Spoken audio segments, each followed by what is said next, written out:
This is Vikings United, your ultimate destination for everything Minnesota Vikings.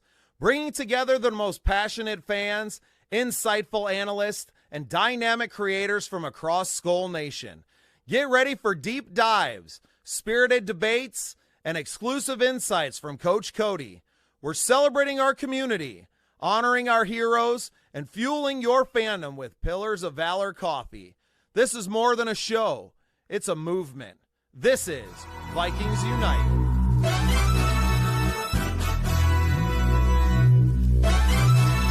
Handy.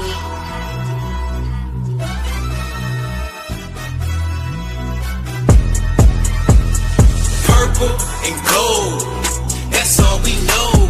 Purple and gold, we holla skull.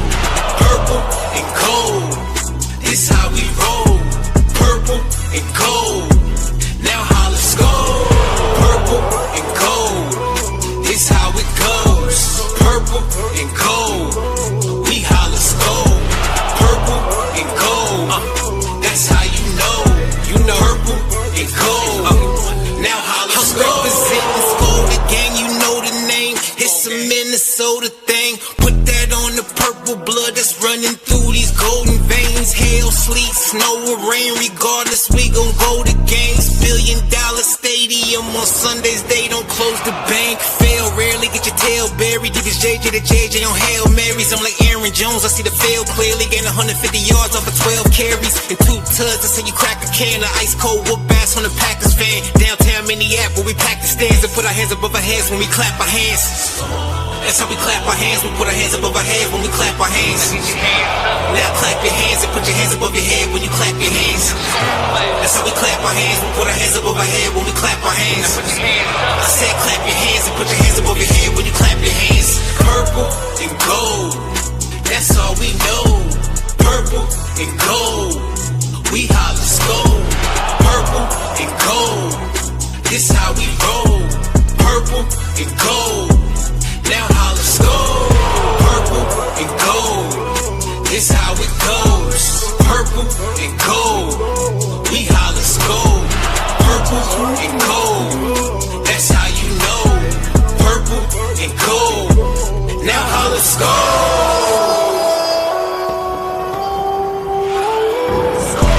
If you from Minnesota, let me know.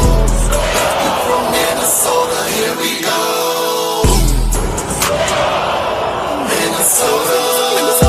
Minnesota notice.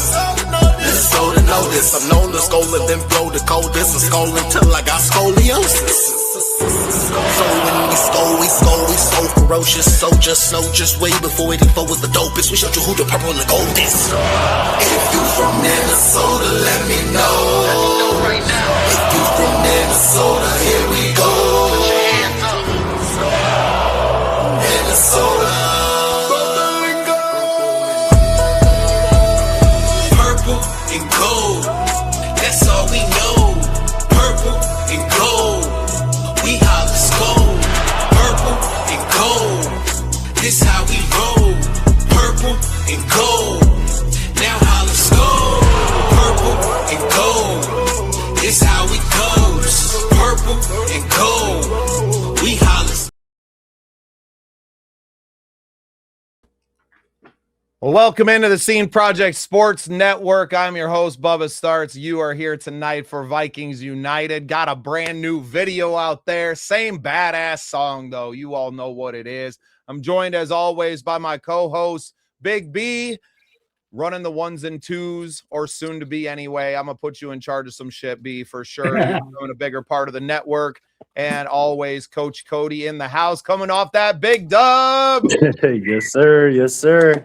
Well, I can't wait to dissect that game either. That was, it was a preseason game, but man, you guys took names and did your business. Yep. We definitely handled that belt, but it's nice. It was actually surprising how well we did. Just because as soon as we got done with tryouts and training camp, we didn't practice once, and then we didn't make it in time for the walkthrough. So that offensive line, I mean, I brought the quarterback, a wide receiver, two wide receivers. And so for everybody just to gel like they did and, the results speak for themselves, everybody was ready. So we got a big test though coming up. Yeah, incredible stuff, man. To watch what this team and a lot of your guys have been a team before, right? So while the team is it's a new look, it's a new name. A lot of these guys have been together, and I think that kind of speaks to why you're able to walk in maybe a little unprepared, but once you step onto the field, a lot of these guys are just able to gel and play ball. Oh, 100%. I've known most of these guys for going on 3 years. Excuse me. Most of these guys, yeah, for 3 years, but they've been playing with each other longer. So the communication's all there. They're familiar playing with each other, so the chemistry is there. And then we just go along our way and pick up a couple new pieces here and there, and everybody's like a family, honestly, and we want the best for everybody else. No weak spots, even our depth players. So we make sure that everybody's caught up to speed. There's no selfishness like on this defense, on this team, really. So that just makes it welcoming for the newcomers. I had plenty of newer players to the squad, I guess you would say, come up to me and they're like, "Damn, like I've never felt like this, like a part of a team like this before." Like they're like, "I feel like I've known this group for 3, 4, 5 years already." So no, that's always good to have that chemistry, especially in that short amount of time that you guys don't even get to practice. I mean, you're here with your defense, the offense is there to have that chemistry, but what's it like? I mean, arena football is a little different. We could probably break down a lot more later because I know we got a lot of Viking stuff to talk about. But as a coach, what's it like to be on the field during the gameplay, not on the sideline? I mean, I saw you on the defensive side, rooting you guys out. What's that like, though? I mean, that vantage point, does that help you, coach? yes, absolutely. And then just being that close to the game, like you can be on the sideline and see one thing, but you get closer to the action, you're going to see more. So it was hype for sure. That was my first time stepping on the field. Last year I had an OC and a DC, and with our headsets we communicate that way, but it was definitely a blast. And then you got the the home crowd chirping with you, just cheering you on. It was exciting, just a different atmosphere, having a home crowd with us, having the music blasted in between plays and PA announcer. It was fun. It was pretty packed there too. So That one. even on Valentine's Day. So shout out to the community out in Gillette. You guys showed a lot of love. Yeah, well, not a lot happening in Gillette. So I get it. And that's no shot at them, right? But they don't have a lot. So it's nice to see the community show up and support what they do have, right? I think that's so important for a small community, because if you don't have that, then you lose it, right? Like if you don't support these teams, and then everybody likes to, oh, well, we don't have anything fun to do. Well, it's like, well, if you don't go out and support the things that you do have while you have them, then they fade away. It takes a lot of money to put these things on. And without people coming and spending money for tickets or concessions and all of those things add up, like it's not cheap to even rent these buildings to go in. Most of these teams don't own the buildings that they're paying. They're paying rent on those. So you're helping to literally pay the rent on the building. So, Right. I think for us, like starting to talk about it more and giving people maybe some inside baseball to what these smaller leagues go through. This isn't the NFL, right? Like it's most of these people are doing it for love of the game. And because they just want to play ball, these players aren't making a lot of money, barely, probably not even enough to cover what they would have made staying at work that day or to, and we're not talking about practices that they're leaving their families and their jobs for, like the trade-off isn't there financially. It's all just passion for the game of football. Yeah. Our goals as coaches is to elevate these players, and to develop them on and off the field to get them as high as they can go and achieve the most that they can. But, for some and for us right now, this is our NFL, so act like a professional, prepare like a professional, perform like a professional, because you never know who's watching. You never know who's going to tune into these games, see your film, and give you a call. I've had a bunch of coaches from higher leagues reach out to me asking about players. I'm having players text me and let me know, hey, I got a UFL coach or an AF1 coach looking at me, and that's what it's all about. That makes me happy. Get out of here, Steve. He ain't wearing green and yellow, man. It ain't happening. Steve's still on that, huh? What up, Steve? Thanks for joining, brother. What up, we appreciate Steve? you tuning in, man. We're just taking a few moments off the top here, celebrate with Coach and the Wyoming Cavalry's big win. Really proud of you guys, man. Proud of the team showing up and doing their thing. One preseason game, we're not going to bank it all on there, but 56-0 is no small feat. So, oh, damn. Check these new freaking graphics out, boys. Ooh, that is nice. That is nice. Oh, I got a whole slew of them, too. Don't you worry. I'm going to be adding stuff in all night. The graphic of that and maybe SPSN might look good on the borders there in Wyoming. I mean, just saying. Go take all that Packers talk over to some green and gold podcast. This is the purple and gold. We love you, Steve. Thanks for tuning in, man. Well, Steve, there's a job opening with the Packers. I mean, there you go. That could be you. Yeah, Steve, exactly. Steve Stop feeling our guy. You take special teams. Love yeah, it, no, that banner would look nice over in Wyoming, though. I heard that. We're saying, man. No, what's funny is that I got a few other ones that were more like almost the cavalry colors. So I'm gonna throw some more. I'm excited. So, I just ran until like 5 o'clock, so I haven't even had time to really do anything with them. I was lucky I got the video together, to be perfectly honest. So Cody, what happened towards the end of the third quarter there with fight? People got thrown out. The other team literally walked off the field. The announcers didn't know what was going on. I mean, what were they telling you? I mean, because the announcers I think this game's over with. I mean, so they told Cody to stop throwing haymakers and get the hell off the field. No, his team was throwing haymakers, all right. So yeah, there was a fight that broke out. And first of all, I want to give a huge shout out to my players. A lot of other teams would have emptied benches, and it would have been 10 minutes in order to de-escalate the situation. Most of them have been with me before, and they know. I told them before the game, I was like, hey, we expect every game to go out there and put a belt to someone's rear. And so I'm like, when we do get up by a certain amount, tempers are going to get up there.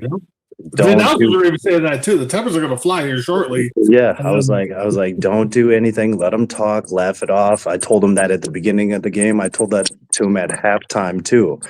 And the ones that have been with me before know what's up. I told them, and I emphasized, we're professionals. We're in a professional league now. You guys can get fined. You guys can get suspended. Let's not do any stupid shit, especially in an exhibition game. You know what I'm saying? So shout out to them for sticking back, because I know some of them are really like that. So, but yeah, no, it was just tempers flaring, fight broke out, and then while they were figuring out the ejections, CNY Blue Devils team started picking up their bags and walking out of the arena. And they earlier in the game, one of their players on kickoff or kick return. We were on kickoff. One of the returners got flipped over the boards. Yeah, I saw that. And just they were pretty hurt, like injury wise. Yeah. And so after the fight broke out, they were just kind of fed up. But huge shout out to AJ, the owner for the CNY Blue Devils, and the quarterback. Showed a lot of class coming back out and finishing the game. We even got to talk afterwards, and it's a lot of respect on both sides. No, I get the respect and stuff like that. You want to play all 4 quarters and stuff like that. Preseason game, would you guys? Yeah, you guys would have probably been hurt yourself that you couldn't finish the game. But if they're having injury problems, what do you guys say? Just okay, let's wrap it up. It's a preseason game. This doesn't mean nothing. Go back, get better. See you guys in a couple weeks if we schedule you guys again. Would there have been no harm and foul if they would have said, "Hey guys, we got to call this game"? Yeah, no, I think there wouldn't have been any like bad blood if they would have called the game. I was trying to get as close to the refs as I could. I know you were. I saw you. And, I saw you trying to sneak in there. Yeah, and at one time I could have sworn I heard one of the refs say, "Well, can they go with 7?" And I'm like, "Oh." So, but we were able to finish the game and finish it on a high note. So, they had what, half a dozen drives, and 2 of them were inside your 5 to start. Yeah. You guys just put a licking, kept on ticking, and after that first turnover you guys had inside your 5, I'm like, okay, shutout's gone here. They're gonna punch it in, and your guys stepped up. Your defensive line stepped up. Your linebackers, or however they're called. You guys stopped them. I think they even had a fumble on the next player a couple plays later. So props to you guys all. Do you? I know football. You got plays. You got to be where you're at here and there. But do you give maybe your defensive line be like, hey, if you think you get by this guy every time, just go for the blitz every time? What is your philosophy? It all depends on the rhythm of the game. Honestly, if we've been eating all day. Green light, pin the ears back, get gone. And our defensive line did work. Everybody on the defense did work. Everybody on the team, but everybody on the defense did work. We had a couple of injuries ourselves for a little bit, and people were able to plug in and play. A lot of my players are versatile, so they can go from corner to linebacker to jack to safety, just like that. So, no, I tell you, on the offensive side of things, that running back Speedy, oh my God, I'd hate to see him in a 100-yard dash with somebody, because that guy just on a short field looks quick. I can't imagine what he looks like on a full-size football field. Well, he's tough too. He's the one who flipped the dude over the boards, and that was a huge hit. And then I want to say he's a receiver, tall dude. That guy looked. On screen he looked like he was like 7'5". I don't know what. So we got 2 of them. Number 13, Cam. We call him 6'7", just because he's 6'7". And then we got Matthew Lauer, number 6, and he's 6'4". So we got a mixture of height, and then you throw a little bow in there, and he's just all speed too. Oh God, yeah! You guys scored at will. You guys had a short field to score, do your work on, but man, you guys scored it every way possible. So good. Where does the CNY team stack up against the rest of the league? And how many teams are in your league, Cody? So in the North Division, I believe we have 6 to 8. I think there are 2 new ones that jumped in, and then I think the same amount in the South Division. Okay, we have a big team. And how many games do you guys play? Right now we have 6 left, but I'm pretty sure we're adding a 7th one. I got off the phone with the owner of the AIF earlier today. Cool. Well, good luck. So any interdivision games, or you just play your division and then go against the other one come playoff time? A little mix of both towards the end of the year. But Awesome.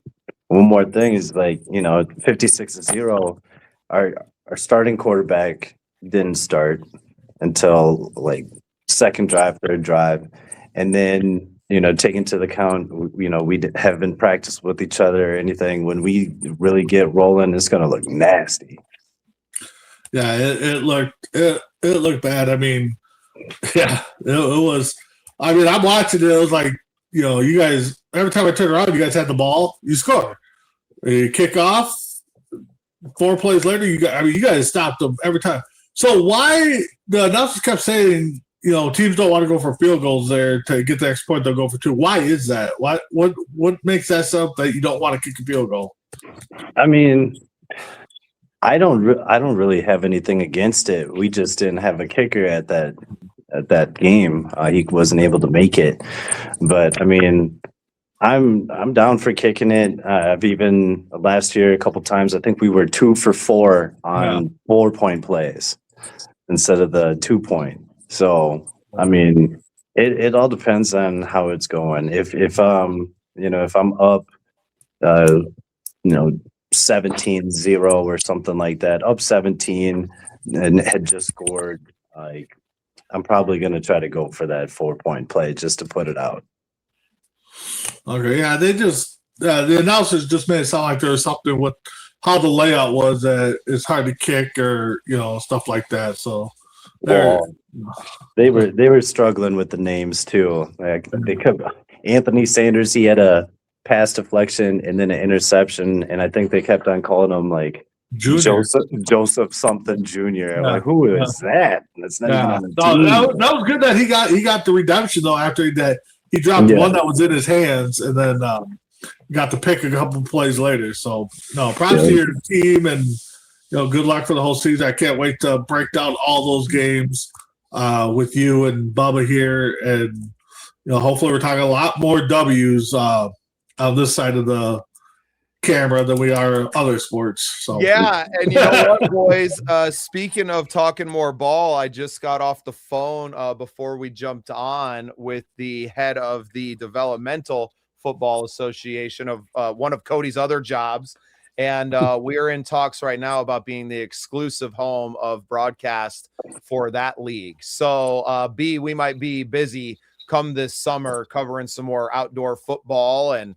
Hey, if I got the time, man, I will be there. I know my son was kind of looking forward to going to some Bears games last year, but yeah, if we got time, I mean, I can try to get off, and who knows, maybe my schedule will change by then to where I'm fully open. But yeah, I'm hyped. I'm to be able to do this stuff as a hobby, and maybe make it a semi-career, but just be able to talk ball, football, baseball, basketball, hockey, throw in there, curling. I'm all about talking things. Wrestling, I definitely want to, just get out there and just have some fun. Yeah, well, it was really awesome, and shout out to Aaron Anderson and everything that they're doing up there with the DFA. I know, obviously. Now, what was his affiliation? Was he one of the coaches of the Minnesota Warriors as well? Yeah, he was part of the organization. I'm pretty sure, in a GM spot. Okay. Ownership spot. So I've known of him for a little while. Just gotten to a partnership and a collaboration with him, and turned out he knew me and my family before anything, because he used to work with my mom. So it's a small world out there. Yeah. Well, and I know that all their games are going to be in one place in Shakopee, which makes it easy for us as a broadcast team to know exactly where we're going to be. They're going to run 2 games every time that they're there. So yeah, we're in early talks right now, but looking forward to being a lot more involved with that organization. He told me they filled somebody for the Twin Cities Tundra team. I thought Cody got another job. Turns out I don't think that's true, but you never know. It was really, being general manager of a football team isn't something that I've seen, but I know the business that goes into it, right? The seeking of the sponsorships, the building that business, not necessarily the team building. I think that somebody can learn that side of it. To know football but not know the other side, I think is much harder, right? I think that you can find people who know ball that can help you to build out a team of players. It's a lot harder to have to learn how to, and Cody, you can speak to this, to find your stadium rights and agreements to play and practice in, and to find sponsorships for the teams to come in and have those business conversations, and to do both. Like you were with the Bears on the GM and head coach side, that's a massive undertaking. It's a massive undertaking. And to try and wear all of those hats at the same time. And speaking for someone who does it all with the Scene projects, and the North Sports Network and all of those things, where I'm not only the on-air talent, but the behind the scenes business face of everything too. Like, it's a lot of freaking work, man. And this is nothing. Right? Like, I'm not managing a team or a league full of players as well. So yeah, it was a great excuse to get on the phone with him today, talk about what we can provide as a network, especially with B becoming more a part of this. I don't know if we want to go ahead and announce that tonight. B, I'll leave it up to you. We can announce it. I am still going to keep a little bit over there with C2C, but try to keep our partnership going. But I am officially at the end of February going to be 100% over here with Bubba and Cody, and working on some new shows, hopefully a baseball show, wrestling show, just trying to get out there, and just grow myself and, Bubba's company here, the Senior Project, and just have some fun. We're learning right now. I'm learning even more every day that life's too short. Just go out and have fun, do what you want to do. I wish like I said, back in the day, I wish I had this entertainment stuff back in, getting out of school, because I would have done a lot more with it. But yes, I will be joining 100% with Bubba here on the SPSN network. So, man, well, we're thrilled to have you. First thing he did, Coach, he sent me his new photo. Jumped on the AI caricature, and it's all SPSN to the max. And it's like, man, that's a good look for all of us. And B, I'm so proud to have you as part of our organization, everything that we're building here, covering more Midwest sports. And we've been talking about going harder for a while, with my production teams that want to get out and shoot some more sports things. I got guys that work for the Memphis Grizzlies that are tired of the travel schedule with their NBA and doing that side of it, that they want to do their own thing, and helping to figure out all of these things, from the rights and the, what it takes as a camera operating crew. And we would love to be, part of that as broadcasters, but as, a business behind it, to bring this, bring these leagues to the people, and to bring them to them in their homes. We already have distribution contacts with OTT platforms on Roku, Apple TV, and Amazon Fire. So to bring these things not just onto YouTube and things like we can do, but to take them one step further and to have them actually on people's TVs inside of their homes, on their smart TVs. And I think that's going to be a really powerful thing. And maybe our first test here, possibly with the Wyoming Cavalry as the season goes on. We got to have some more conversations with the is it the AIF? Is that what it is? Yes. Yep. AIF, I just got the owner of the league. I got his number. I just got it today. We had a nice 45-minute phone call. So I think we can make some, we can just let me cook. We're going to let that simmer. And the same thing with that is, like, we have a long-term vision of this. If we've been able to build up, for us, the Scene Project Sports Center, our flagship is this Vikings United show, right? So if we've been able to build up, and I got to 100 subscribers faster with SPSN than it ever took me with my other network, right? In the matter of a few months, we got to that 100. We're clipping along at a pretty good rate right now. If we can start to bring in more teams and leagues and coverage that we're doing, the trajectory is straight up, and we're bringing that paddle to whoop up on the other, networks. There's just not a lot of networks that are doing what we're doing and committing to these smaller leagues to do that. Everybody wants to cover the big teams, and that's fine. We do too. But it's always, to me, been about covering. I mean, I cover my high school football team here in South Dakota. We cover a lot of other things, and the Cavalry being a part of that, DFA being a part of that, and just continuing to grow in this field. So I'm really thankful to have these experiences that we're having now, and where it all goes from here and growing with it. So would love to be, I think we're going to sneak into some draft coverage, man, unless you got anything else before we get into some NFL coverage. No, let's get into it. Kind of been watching the Wire the last couple of days. Miami looked like they released everybody except for the water boy the other day.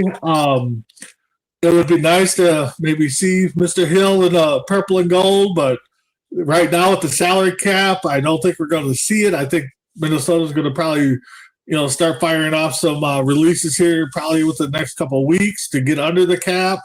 Next 48 hours. Let's go.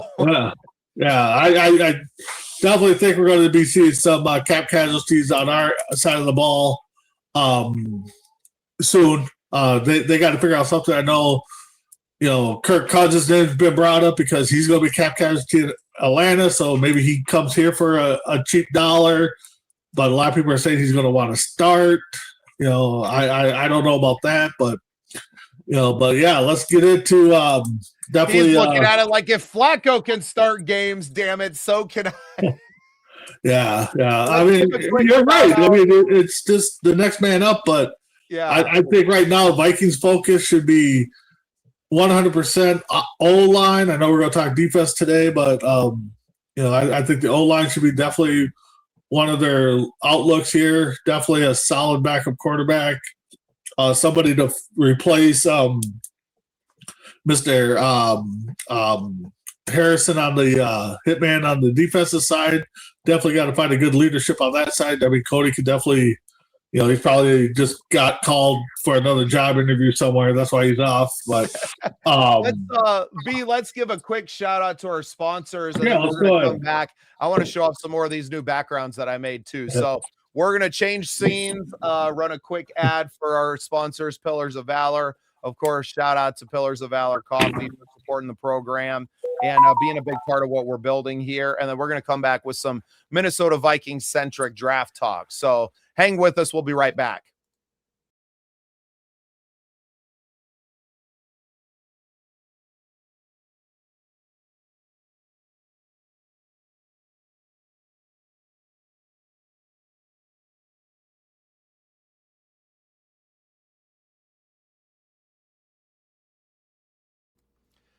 As we cheer on our Minnesota Vikings, let's also recognize true heroes.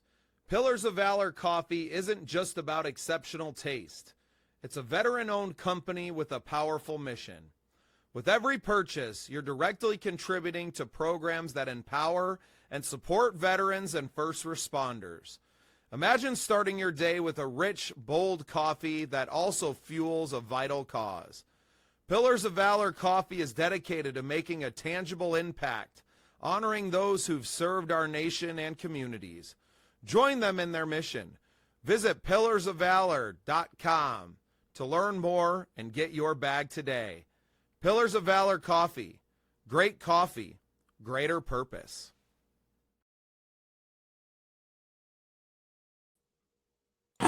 Like I said, big shout out to Pillars of Valor Coffee, always supporting what we're doing here, keeping us caffeinated during these long nights that we're going to have ahead of us, especially with the draft coming out. So what I did, is I had ChatGPT pull me the top 5 prospects in cornerbacks and safeties. So, got some names to run through, a little bit of breakdown, and then I would love to. Coach went to get his notes. That's where he went. He's back now. I'm assuming he probably did a little bit of the same stuff, although he's been doing it. So, Coach, just what? So I ran a little bit of ran some ChatGPT interference on the top 5 cornerbacks and the top 5 safeties. I'm going to rattle off some names, give a little bit of, breakdown on the player. And then I want you to kind of chime in and tell me what you think about each specific player. Is that all right? Yeah, because I bet we got the same players. I would assume so. So starting off with the cornerbacks, first one on the list here, Mansour Delane out of LSU, one of the most scheme versatile corners in this class, about 6 foot, 190 pounds. He's a physical press man guy who can walk up on the line and win with his hands, but he's just as comfortable playing off and driving on routes. This past season, he put up around 45 tackles, had 2 picks and 11 pass breakups, and you really see the instincts on tape. He finds the ball early, rarely panics with his back turned, and he competes at the catch point. He looks like a plug-and-play outside corner with CB1 upside. Mansour Delane, cornerback, LSU.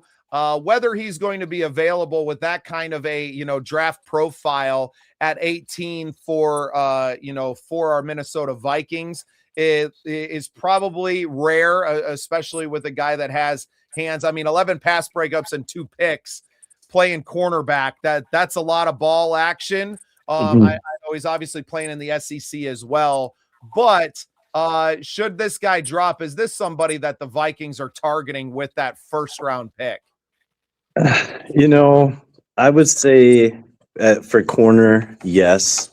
He would probably be, I know a lot of people want that Terrell from Clemson, but just based off of Brian Flores and his system, I mean, like he loves corners who can survive on islands, man coverage, defensive backs who can blitz, tackle, and play downhill, safeties who can rotate late and wear multiple hats, obviously, with Metellus, physicality and mental processing over pure speed. I mean, this guy, like you said, he's got strong ball skills. He's battle tested in man coverage, fluid hips for mirror assignments, which is critical in cover 0. If my projection, if I was thinking like Flores, he'd be a boundary, outside cornerback, capable of just surviving and just being physical. 6 foot. I mean, it is what it is. Hopefully we can find that corner or that DB. I think, the last DBs that we really went after in the first round, Jeff Gladney, was he one of them? And probably the last one, and then Trey Waynes before that. Scenes or whatever, the kid that got hurt. Oh yeah. But yeah, looking at ESPN's ranking here, they got Delane number 1 at the position, 16th overall. So, I mean, there's a chance he could be sitting there. Looking at the top 3, and I'll let you guys, but I mean, we could possibly get a solid corner at 18. I mean, if the cars fall the way they should be. Yeah, no, I mean, other than that, we'll have to see. I mean, I wouldn't be upset about it. He is 22, so he is up there. But if Flores isn't going to start a young cornerback, like a young one, so he might be a good fit. Yeah, and exactly what you just touched on there is that I think it's an age thing. It's a maturity thing. It's a, how much ball have you played? Can I trust you? That experience level that probably keeps Flores from putting a lot of young guys out on the field, as well as size. I mean, the days of having cornerbacks that are 5'10" are long gone, right? Yeah.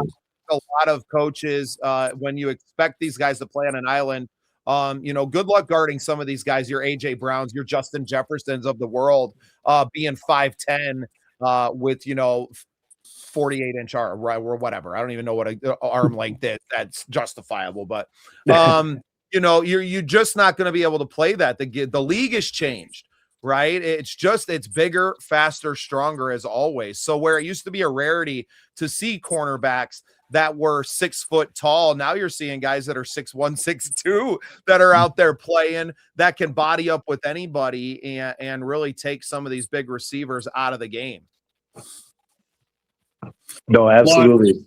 And you can Go probably ahead. thank Minnesota for that, for drafting Randy Moss back in the day and everybody trying to cover him. So, I mean, it might have started with us drafting these tall, lengthy receivers that are good and pretty much put the 5'10" corners, DBs obsolete now, because now you need somebody that can be 6'2", 6 foot to 6'2" range. Awesome. Ready to move on to our next corner? Let's do it. Awesome. I'll hide this. So next one on my list is Jermod McCoy from Tennessee. Is your classic ball hawking SEC corner, about 6 foot, 193 pounds with legit play strength.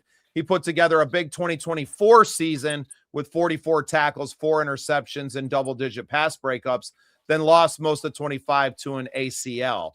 Even with that, evaluators still see him as one of the top corners in this class.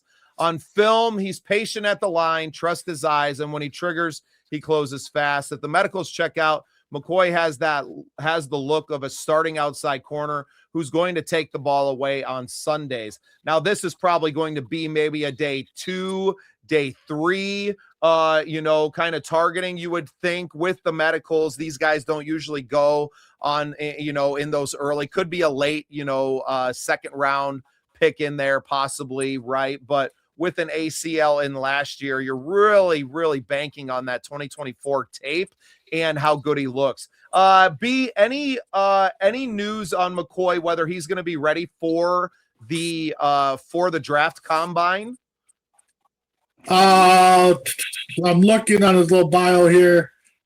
They're not saying McCoy's length and frame to compete for 50-50 balls. I mean, that's about it. I would probably push combine. That might be something that comes out in the next few weeks or so, but you gotta imagine he's pushing to try and get there as a player for sure. Because if he lost most of the season, probably got hurt early season, maybe September, October.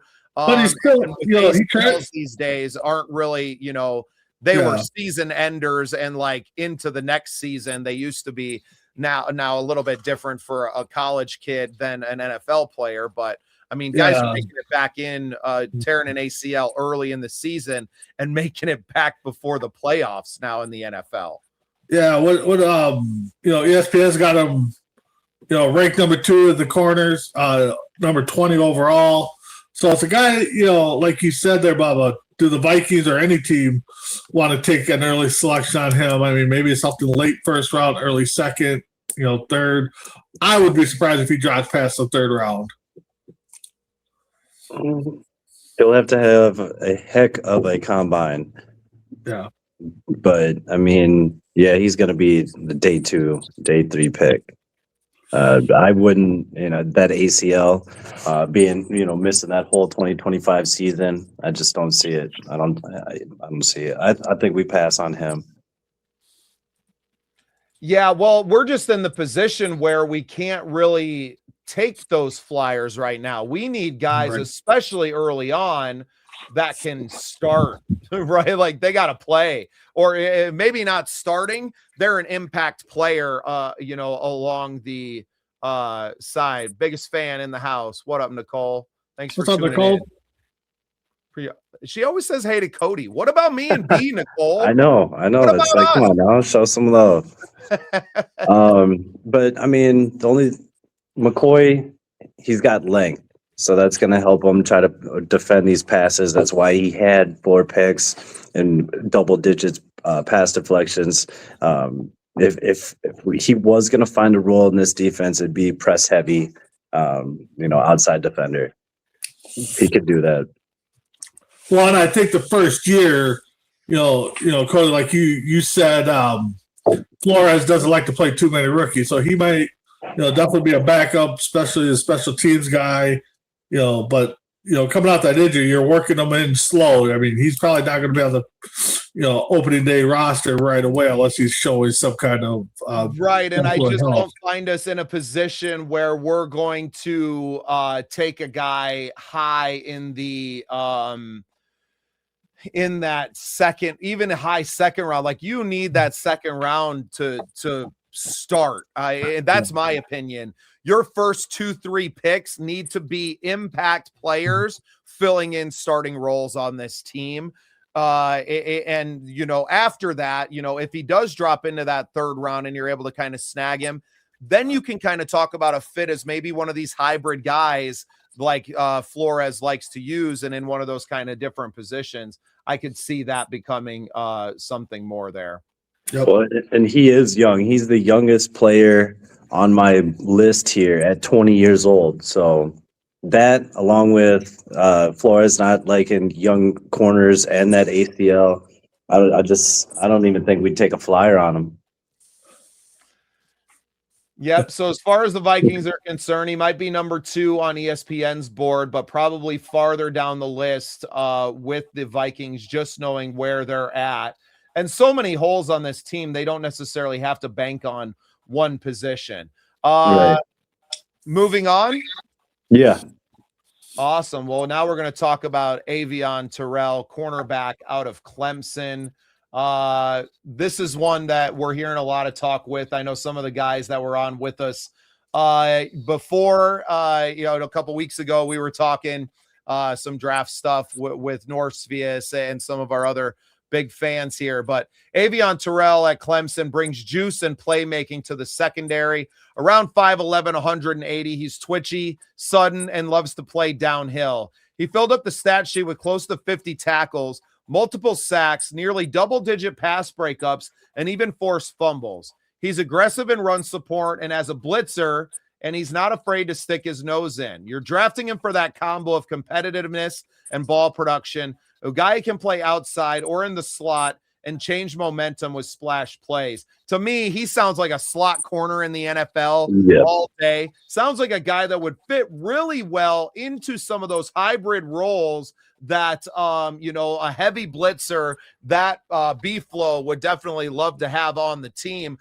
B, where are they slotting him on like the big boards, the top 100, if you will, in the, you know, ESPN and the bigger draft boards? Well, right now I'm seeing him hanging around the middle of the first round there.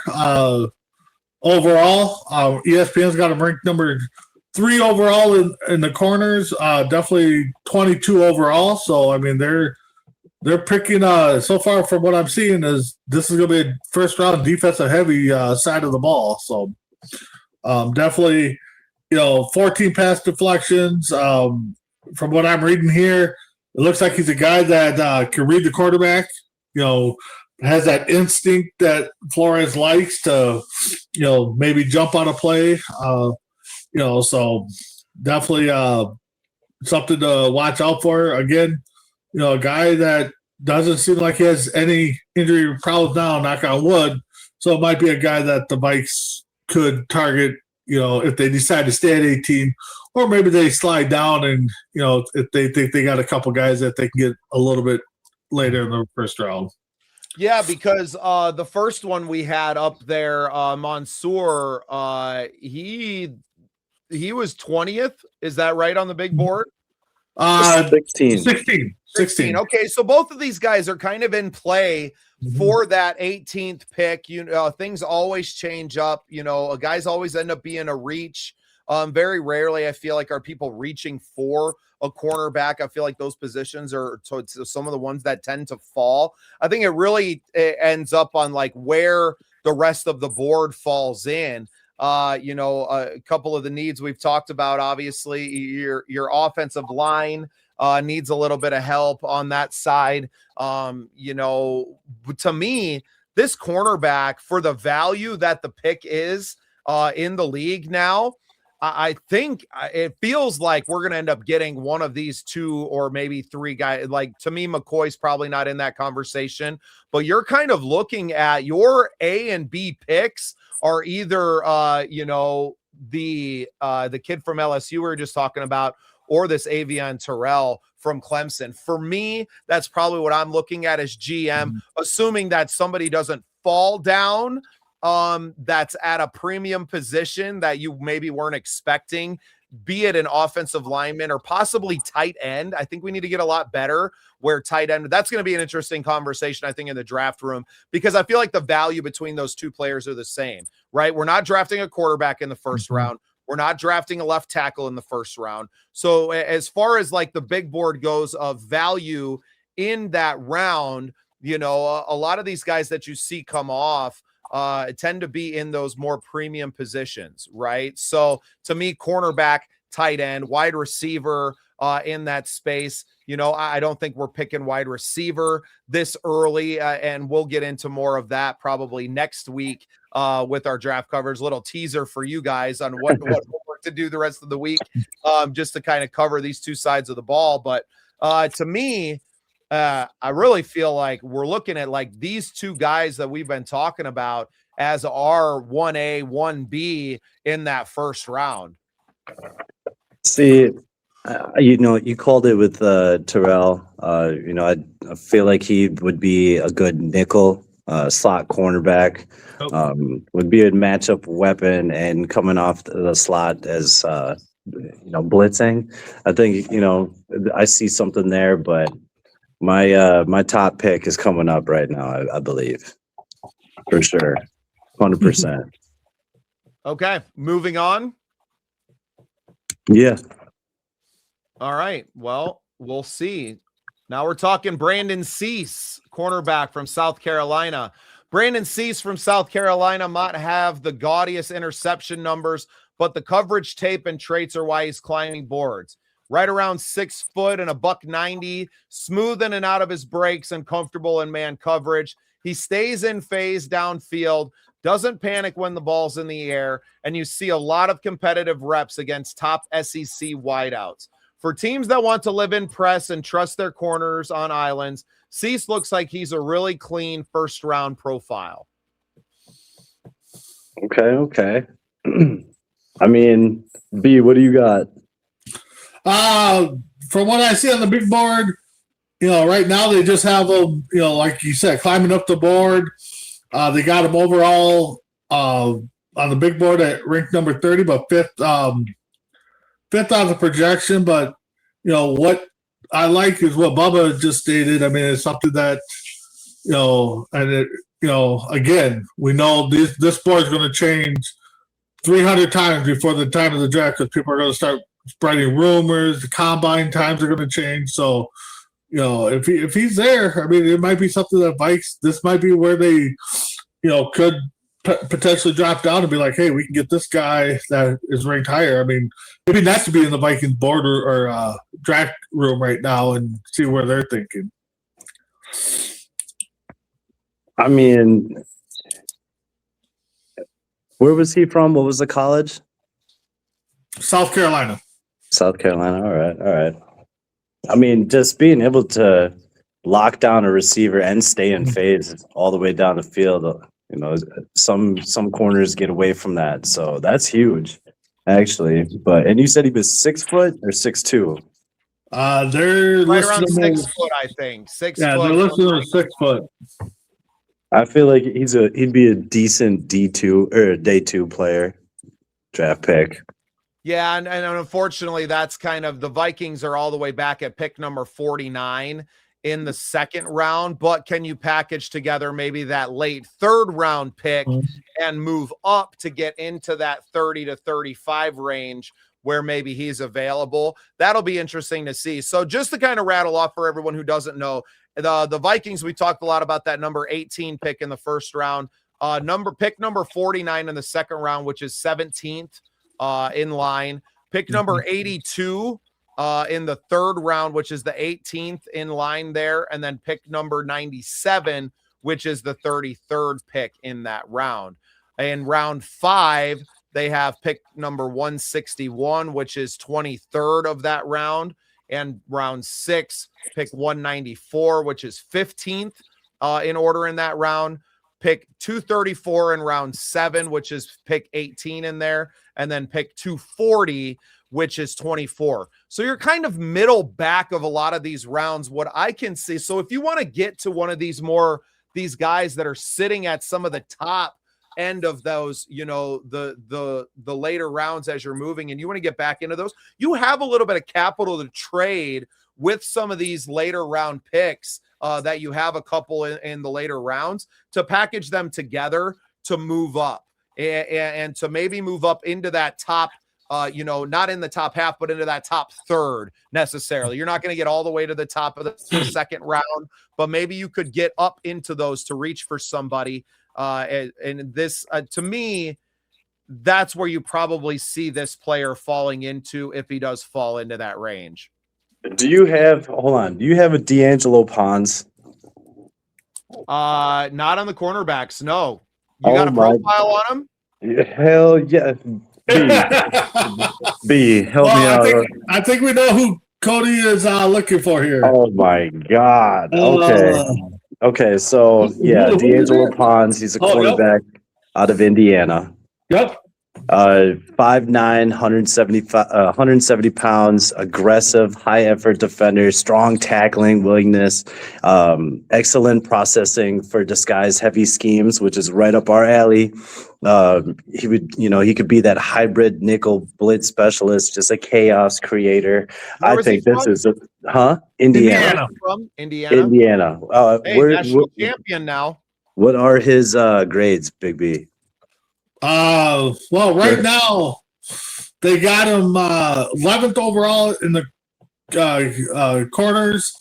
They got him 78th overall on the big board. So I mean, there's somewhere, he's probably got a lot of upside. That's all they're showing on him, but But see, this is where somebody like that could fit, and that actually fits into the Vikings board to me because he's going to be undervalued, right? So talking about those picks, right? That 80th overall, or what'd you say, 78th overall? 78th right now. He's listed. So you have those 2 third-round picks at 82 and 97, right? So you could package together maybe one of your 6th-round picks with your 3rd to move up a few picks to maybe get this guy in that, middle of the 3rd round, which makes it a more valuable pick. And you're kind of blessed. I love how much Cody loves him. Little undersized. I think that's probably what's hurting him. Yep. But a player that fits into these kind of hybridized roles that is the B-flow defense. Absolutely. No, yeah, this is my pick for sure, cornerback wise. Just watching, because I've started paying attention to Indiana when Signetti came to coach, and this dude's coming up with play after play. I'm actually surprised here. What was he? He was 75th, 78th? 78th overall. That's crazy. Size hurting him, man. I guarantee you that's the knock on him across the board. Because the fact that Indiana hasn't been that powerhouse like they showed this year. So right. I mean, they were undefeated.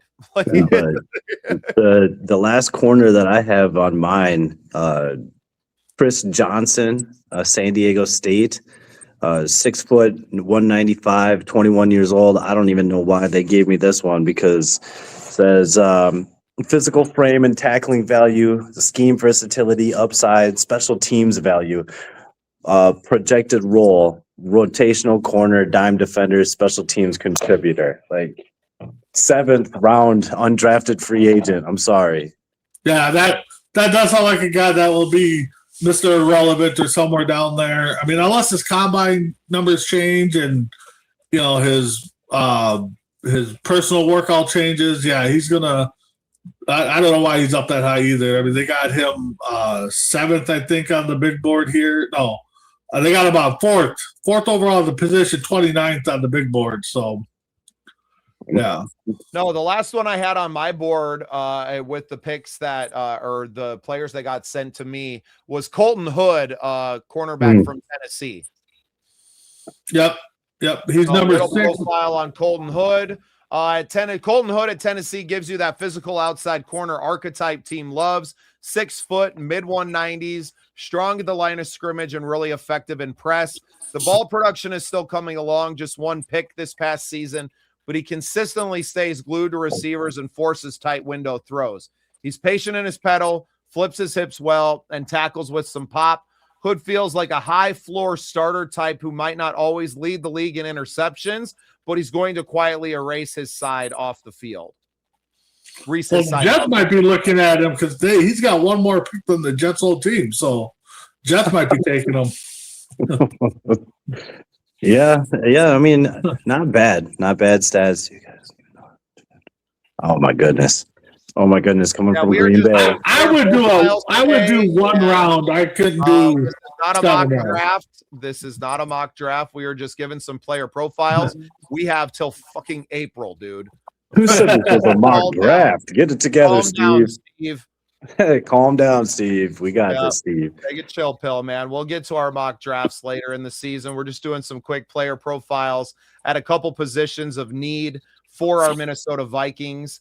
We know that you guys over in Green Bay need everything, as starting with a special teams coordinator. So we'll do profiles on those maybe some Wednesday for y'all. Yeah, so Colton Hood, what you got on him, B? Where's he at on the board? Colton Hood, they got him sixth on the position for the corners, 35. So early second round, they're saying overall grade of 87. So, it's somebody that, once again, you're talking a day 3 guy, third, fourth round. We're maybe talking about where we're finding these players at, which is good because that's where the Vikings have their picks. And they seem like they've been doing a little bit better with the midday, second, third day, late round picks more than they have been for the first round or second round. So, but like I would like to see them not try to be the smartest guys in the room, right? Like, and I was just going to state that I want to see the Vikings not be reaching or trying to outsmart everybody and and be like, oh, we found this guy, we could draft him now. We're stealing somebody's pick, so. Yeah, we don't need any of that any of those shenanigans. When you're at 18, you take, you got to take a need, but you got to also take the best person there. And and that's why we're in the way that we're kind of starting our profiling is realizing the needs of the team, but also, and we'll get to quarterbacks and the things like, and I'm kind of stacking it up at the front end of our coverage with positions that we feel that we need. Yeah. And we're going to talk a lot more about those. We're not going to talk about quarterbacks a whole lot in our draft coverage because we just don't need it. I think we're going to talk a lot about these cornerbacks, talk a lot about the safeties, tight end to me. The draft needs board is maybe 3 or 4 positions deep. And I don't mind if they double dip on some of these positions, right? Because you need to get better. And for me, I think the offensive line woes are fixed in free agency. I think that your, the running back situation probably fixed in free agency. Not that you're not drafting maybe a guy in the 3rd round, but I think you've seen enough that you like what you have with Jordan Mason. He's probably, to me, going to be your starter next year. Assuming Aaron Jones is cut from this team, you're going to lean heavy on Jordan Mason. Maybe you pick up a young guy, or you're able to grab a lot of these running backs that you can get for damn near league minimums to come in and to take 10 carries. Like, how many carries are you going to ask of a second running back on this team anyway? Yeah, no, and you're right. I mean, I'll let you find. I'll let you turn into what the Saints used to have with Kamara and I can't think of the other guy. Ingram, where they can both take 10 carries and they both have 70 to 100 yards and maybe a touchdown or 2 between them. But yeah, right now, Mason's probably penciled in as your starter unless you find somebody gets cut, or you call Cody up. He's probably got about 7 names in his back pocket on teams that he coaches that will fit the Vikings. So facts. Honestly, man. Well, and so much of it is just the coach's inability to know how to use a bell cow running back anyway, right? Yeah. So what's the point of wasting a high draft pick on something of that nature when it's not going to get used. And I think B-Flow coming back and getting that big contract and kind of like we said, becoming the highest paid defensive coordinator in the league. Yep. You've been throwing the man freaking scraps and he's been putting it together. Why don't you go give him some elite talent and see what he can cook with then? Mm-hmm. Yeah, honestly, because I mean, we've literally been just scraping the bottom of the barrel through free agency, just grabbing whoever would fit, not even the best person, but whoever would fit cap wise and stuff like that. So, I mean, he's able to, polish a turd, I guess. So right now, looking up here, they're saying the Vikings needs premier need is center, upgrade their secondary, specifically targeting a top corner. They got Brandon Cease or Hood out there, and a safety to replace Harrison Smith. So their top five is corner, safety, D-line, running back. Exactly why we're covering DBs on our first piece of draft coverage, man. We already know. See how what?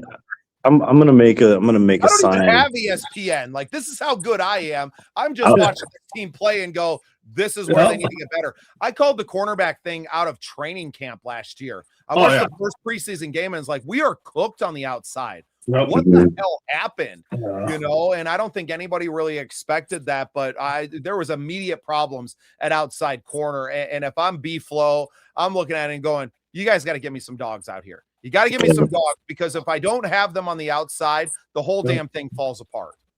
Yep. No, you're exactly right. So, yeah, the center thing, to me, I think you're getting a vet. I think you're getting a veteran center. You're not gonna draft a center you're out of college and put him in that position anyway. Maybe if you were drafting in the top 10 and you were going to get the best center coming out of college, but young centers don't play in this league. It's just not something that's out there, and you're going to have some people available. So are we ready to move on to safeties now, boys? Yeah. Let's go.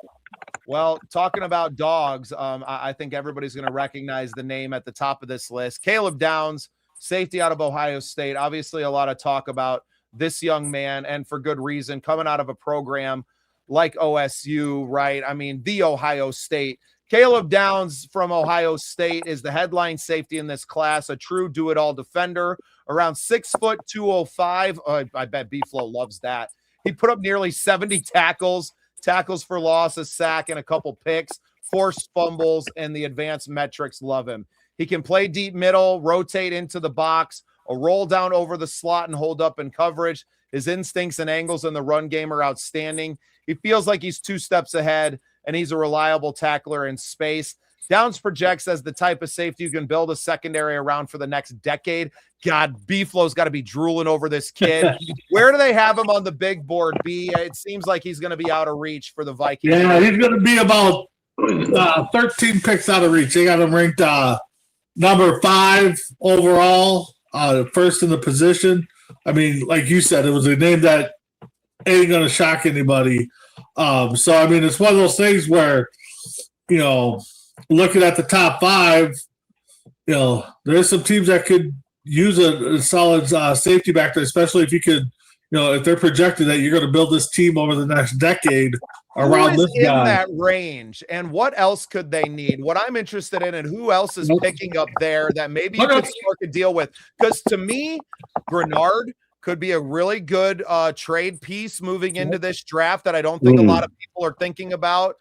Because of the emergence of Dallas Turner at the end of the year. Is there a space where you're not trading picks to move up, but you're trading a player, especially at that outside rusher, to trade up into that spot and to get a player, trading your first round with Grenard to move up and to get somebody like this? To me, that this is maybe the one player on the board at all, because he's your new Harrison Smith, right? He's your new 15-year starter at the position, the leader at a position that is important to this team, to the coach that would be in that. If you could look at the big draft board and just kind of see who's going to be in that 5 to 10 range. Nope, I got it. So Giants at number 5. They got a young defense. That guy would probably fit there. The Browns, their defense is already solid. You add another piece there. I think they're going offense. Washington, they're kind of up and coming. I mean, they could go many different ways. Kansas City, another team that's kind of, what are we going to do after we didn't make playoffs? They might be looking at the Bengals, another team that, kind of has a pretty decent defense. And then you got at 11, you got Miami, who just pretty much, released a whole bunch of players. So, they're kind of rebuilding. And then you got Dallas at number 12. So Dallas would be one I'd be scared about. Surprise, because I don't think he's going to go 5th overall. You got too many teams that are going to reach for quarterbacks. Yep. Then you're going to have edge rushers. So I bet this kid gets drafted somewhere in the 7 to 10. Steve said in his mock draft, Vikings took Jared McCoy, the quarterback from Tennessee that we talked about. No. If the Vikings are going to move up, Cody is out on Tennessee quarterbacks, or he's out on Steve. I can't decide which one it is. I'm going to make Steve a sign, and just every time he wants to pop off, it's just relax, Steve. I think if the Vikings are to move up, they're going to have to wait to see what Cleveland does because, like I said, Cleveland's got a stud defense. They don't want to, lose too much of that. But I think they're going to have to get ahead of Dallas if they want to move up there because Dallas, they like to have a strong defense too, and they just traded away a couple pieces this year. So, they might be fighting in that range. This is the guy that they want to target. And, like we said, it would be a massive deal. It would be the biggest surprise of the draft to see somebody trade up and to trade a player of Grenard's ability. Yeah. Now, him coming off the pec injury is going to hurt you a little bit. But he would be worth a first round or an early just by himself, right? So if you're getting a late first and Grenard to move up, I mean, you're moving up 10 spots essentially, right? Yeah. You're moving up that 8 to 10 spot range. That's got to be some juice, right? And I don't think that you're wanting to trade a next year's first to maybe do that. You're looking to cut some cap and to move a player anyway. I think that would be a dream scenario. That would be to the right team. You would have to have that, and the player would have to fall into that. But I'm just kind of throwing out a hypothetical. A lot of things have to go right. That would work in the Vikings' favor, because you have Dallas Turner kind of emerging and being more productive on that side of the ball and in that role than he was kind of playing the Andrew Van Ginkel role on the other side. But the downside of trading a player is, until we figure out our cap situation, I mean, we kind of pretty much are stuck right now. So, I mean, once you start making that would be now, twofold, right? You would trade a big contract for a young player and a first-round pick that fills a position of need, taking away from a position that you're already pretty strong in. Like I said, it has to be a dream scenario, and you'd have to have a lot of moving pieces in there to work. To me, the team that you're trading with is the Browns. That Caleb Downs is there, and you're going, hey, we're going to give you the other side of the ball to put opposite of Myles Garrett, right? Like to put opposite of your now, you would be the envy of the league with those two guys on there. Now, I know both of them play from that side of the ball and coming from a traditional 3-4 that Grenard does. Maybe it doesn't quite work, but you're kind of, I don't think that the Browns are going to necessarily pick there because of their team needs, right? Like they need players on the offensive side of the ball. If they're going to be building around Shedeur Sanders, like they need fucking 7 wide receivers. Well, and that's what I was just going to kind of throw out there. Is there a draft day value for Addison to help move up in that 6th range with the Browns? I don't know if his value is enough to get you up that many picks, but you may be able to package him with another later round pick as well to move up that far. To me, Grenard's like the one piece that you have that's a proven commodity that would get you up those, because he's essentially another first round pick. Right? Or maybe a high 2nd round of value that put on the Steve, Vikings top needs. We just went through them a minute ago from ESPN and the other analysts. They're kind of saying DB, whether it's cornerback, safety, and then center. I just don't think defensive line, running back. Did they really put center as our first top need? They put him as one of the top 5. I mean, in their little description, it was you could try to get a premier center, but corners were next, and then D line, and then So I mean, it is, but do I put it up there as your top need in the draft? Is it a need like in a this fourth, team in the fifth round, sixth offseason? round. I mean, honestly, And that's the thing is that if you need a starting caliber center, and to me, you don't need a top flight center. You're going to get your best version of Darisaw coming back, hopefully, and I think that, Jackson at left guard, I think that left side of the offensive line with a healthy Darisaw is pretty damn good. So you need someone serviceable at center. And to me, you can find a veteran that's serviceable in that position. You're not drafting. I don't think you're drafting a center in this draft at all. I don't think you're doing it. I think you can piecemeal the offensive line back together with veterans, and you're addressing that in the off season from the free agent class. That's you're going to draft. I mean, right now I'm looking at the big board on ESPN. They only got 3 centers listed on their draft board, and the first one comes in from Auburn, 6'3", 300-pound Connor Lure, and they got him ranked 61st overall. So that's definitely something we can. Day two, day 3. And that guy is not starting on your offense. And they only got 3. On the big board, they only got 3 centers, 4 offensive tackles, and about 15 about 15 offensive tackles and 4 offensive guards. So we're not looking anywhere in the first round for an offensive lineman. No, you're picking. Our first 2 picks are going to be defense. They're going to be some of these names that we've just talked about tonight. And they got to be impact. I mean, I think you said it before there, Bubba. They got to be impact right away. They can't be. And that's why I'm wondering if you're not necessarily selling the farm. And to me, that's why you can't go all in on the Joe Burrow trade. You would be torching everything that you've been working on building for the last few years to even get that player. Like, it's just not that big of a need. As much as everybody wants to shit on JJ McCarthy and the problems you had, you need a serviceable backup at quarterback. Or someone to push maybe. I don't like the Kyler Murray talk either. I don't think Kyler Murray fits what KOC wants to do. I just don't think it's a good fit. The thing with the Burrow is, yes. I mean, if Cincinnati called the Vikings and say, hey, we're going to offer Burrow to you for this, you're most likely going to take it unless it's, everything, 20 picks or whatever. The trade has to be. This is not a mock draft. We are merely profiling the top players at cornerback and safety. Okay.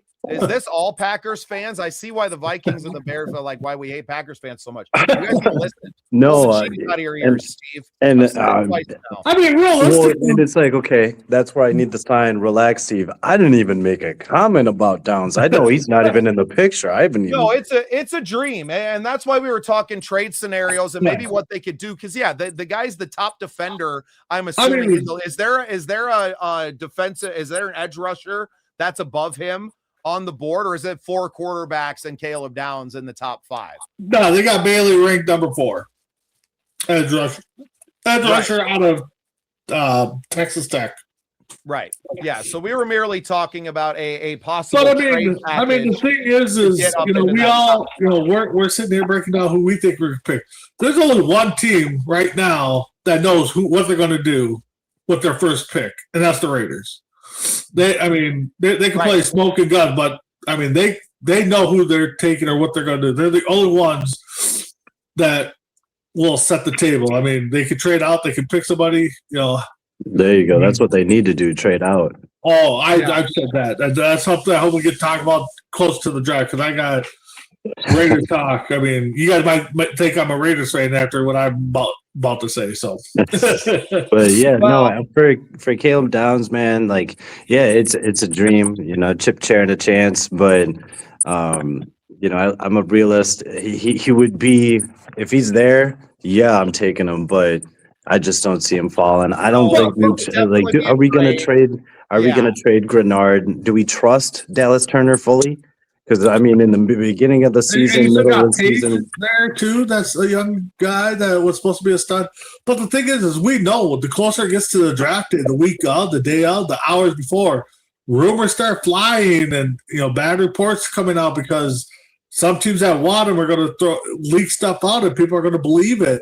I mean, the Raiders might throw everybody a bone and draft the edge rusher and throw everybody's board out of whack. I mean, so I mean, we're all just speculating here what we would want to do if we had control. I mean, yeah, and it's not even like what we'd want to do. I'm not saying that I want to trade Jonathan Grenard. We're just looking at the hypotheticals as if you wanted to would it make if sense? you were in the position that you wanted to get Caleb Downs and you were going to go, what would that have to look like? And I think these are the conversations that are going on in the draft room is like, hey, if this guy's sitting there at 6 or 7 and we have a little bit of a relationship and we know they're not going to select him, but Dallas is right behind them, what are we talking about? And those calls are happening well before the draft ever happens, right? Yeah. That you're like, hey, if he's fallen to you, you guys aren't going to pick him because you're solid at that position. What would it take?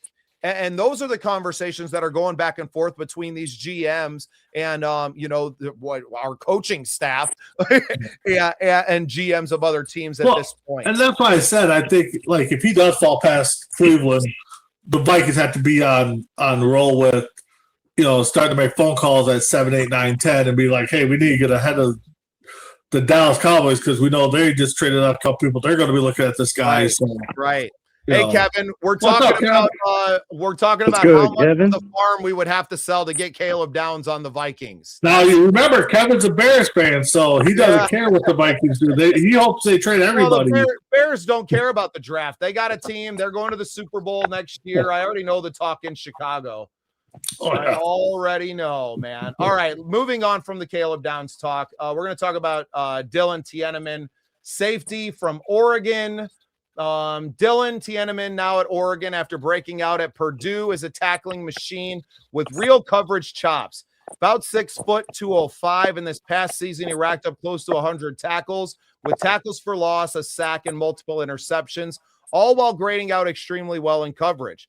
He quickly diagnoses route concepts and plays with great range, rarely looks out of control. You're getting a high volume, high IQ safety who can stay on the field in any situation and be the quarterback of your back end.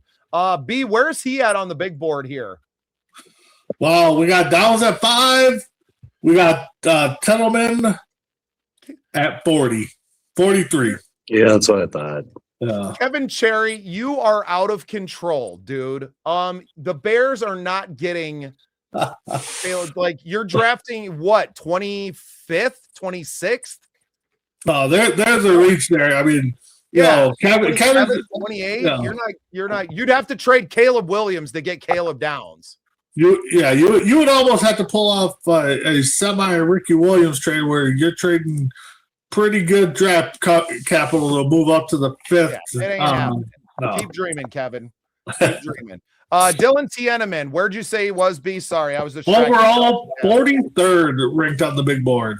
Okay, so there's a big drop from Dallas. Possibly in that range for our second round picks. Now we're talking we could move into that position if this guy falls. He wouldn't have to fall a lot. We could be able to gives me headaches. He's not wrong. He's a big Justin Fields guy. So he's not like well, where's Justin Fields? Is he still in the league? Fourth string on the Steelers. Yeah, he's with the Jets. I liked Fields, man. I don't mean. But that's the thing is, it's either you gotta reach for Downs or you're not even gonna think safety. You're gonna go day 2 with the safety. Interesting QB talk here.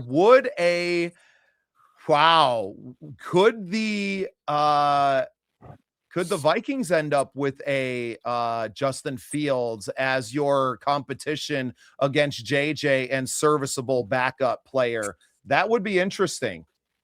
He's made comments when he was leaving the Bears that he was hoping Minnesota would have reached out. So, but I think Jets locked him up though for this year. I could be wrong. What? I don't know what that means.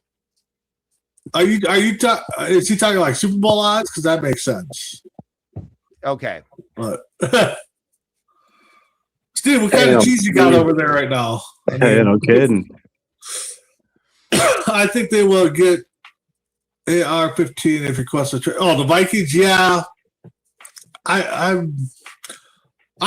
wouldn't be happy about it, but I wouldn't be too upset because it'd be a young guy that had a lot of upside. So it's one of those win-win for Minnesota if the price is right. You know, Who's that? AR from the Colts to be the backup. Oh, Richardson? Yeah. Okay. Oh, Yeah. Well, like I said, Cody, I'm not for it, but I'm not against it if the price is right. what's the No, but he like, just doesn't fit. The inaccuracy issues, yeah, the guy can throw it a whole football field length, but he throws it a whole football field length when he's on the 50. Yeah. And the ball sails into the stands. Like, Yeah. of course No. he's requesting a trade. He's out. He's out. Yeah. Trade value numbers. Okay. Steve said the numbers that he said was trade value numbers. So I on those boards. Yeah. The old Jimmy Johnson and what's his face's Right. trade So to value. get up to that level, you would essentially have to come up with 700 or 800 points essentially Yeah. to get up to that level. And you're talking about a solid player or some serious draft capital. So Yeah. see, yeah. What do we got on Dylan Tieneman? Cody, you got any notes on him?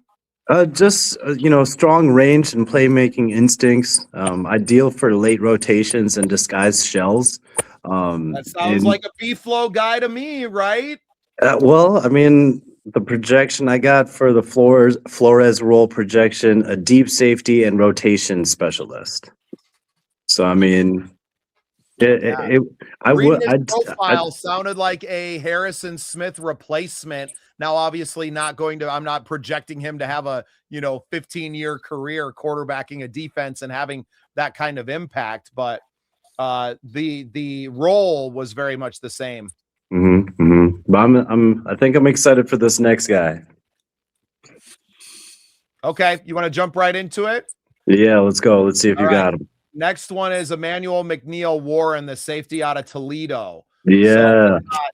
Emmanuel McNeil Warren out of Toledo is one of the small school risers in this safety class, roughly 6'2", just over 200 pounds, brings an NFL frame with real range on the back end.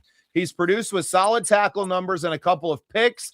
What stands out is how fluid he moves for his size and how much ground he can cover from hash to sideline. He's comfortable playing deep, rolling down as a robber, or matching up on tight ends. McNeil Warren is the kind of prospect who could outplay his draft slot and become a steady starter. B, what do we got on his big board? Dog. Hold on here. I just went to a different page. People are texting me. His big board spot. He's right after Tettleman there at 44. So okay, so in the range where the Vikings will be able to draft. So matching that, these cornerbacks were higher up on the list. And to me, that's why I've said, and it seems that the board is going to fall this way. I would see them, if their guy is there that they like at those two positions, they're going to trade those later round picks that they have doubled up, and they're going to move up to get their guy at these two positions. If I have because of the way the board is falling, and it probably will fall in this way, you have two players at this safety position that fit the B-flow profile. I think you're going to end up with two of the 4 or 5 players that we've talked about in this range of where we're picking. You're probably going to end up with a couple of these names, and I think you go defense in the first 2 rounds. Yeah, absolutely. I mean, his size and downhill physicality. He's got that hybrid linebacker safety trait to him. Strong tackler. The projection I have for him is that box safety blitzer, hybrid defender. That's what with that thinking. Length, he can make up for it if he's bailing out of the blitz and being able to get back and still make a play on the ball if they do try to take a shot, because that's almost what you're baiting them into. And I think that's what Harrison was always really good at, was the late bail. You come up in the box early, you show the blitz, and then you're able to fall back and to make that one-handed, tip, even if it's just tipping it into the air for one of your other guys to make a play on it, you're able to make a play on the ball because the quarterback has already selected, especially a young quarterback, where they're going with it, right? They see the safety come up. They're going, I'm going right at that hole. He bails at the last second. They don't see it because they're maybe trying to look it off, and they're throwing to a spot. And now you got a guy with a 6'2" frame who's able to jump up and to make a play on that ball, whether he's intercepting it himself or just tipping it up for, one of these kind of ball hawking, linebacker or cornerbacks that are in this hybrid defense. I think there's some value here. Absolutely. I would be shocked if we didn't take advantage of this. If he falls to us, it's a no-brainer. Yeah, no, I'm with you guys. I think Steve is in agreement with us. Wow. So I'm terrified. That's why going back to Bubba, your comments earlier. Well, the Vikings' first 2 picks cannot be reaches. They have to be set. I mean, you can't. If the Vikings are serious about moving up to get Caleb Downs, this guy's out. These next 2 safeties are out of questions because you're going to waste a lot to move up to get Caleb Downs. So unless they're sold on it, I'd like to see them move towards one of these 2 guys that we just spoke of. It's Darth Norspius now. Nice. And I appreciate being saved, brother. If you're going to throw me over your shoulders and run me out of the jungle, there's nobody else I'd rather have do it, man. Yeah. Love you, man. Oh, even got a what up to Steve. Steve's been talking some trash as usual, but it's all good. We let him hang out. But yeah, definitely the Vikings, they got to hit. They got to hit whatever pick they got. They have to hit, especially the first pick. They need to be scheme fits, and they need to be as close to a sure thing as you can get. They got to be B-flow guys, and that's definitely my take on what we need to do at these positions. Let's kind of cruise through the last couple of these players that we got on the board here. The couple last ones that I have here, AJ Halsey, safety out of LSU. Yep. So a little profile on Halsey here. AJ Halsey from LSU is a pure playmaker at safety, around 5'11", 200 pounds. He's an instinctive defender who consistently finds his way to the football. He puts up around 70 tackles and multiple interceptions, and he shows a knack for reading quarterbacks and jumping routes. Halsey plays fast. He's aggressive coming downhill, and he brings real energy to the defense. His profile as a versatile safety who can give you ball skills on the back end and still be trusted as a run-fit player. B, where you got him on the big board?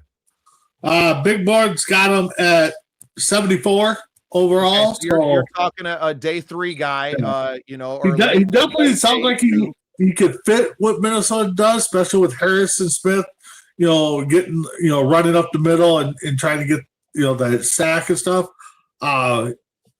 He might find himself on special teams as a gunner, for the first few years until he gets his shot. But definitely sounds like a guy that once he gets his shot, you're not taking it away from him. So, yeah, Steve, great question here. Who's making the draft picks?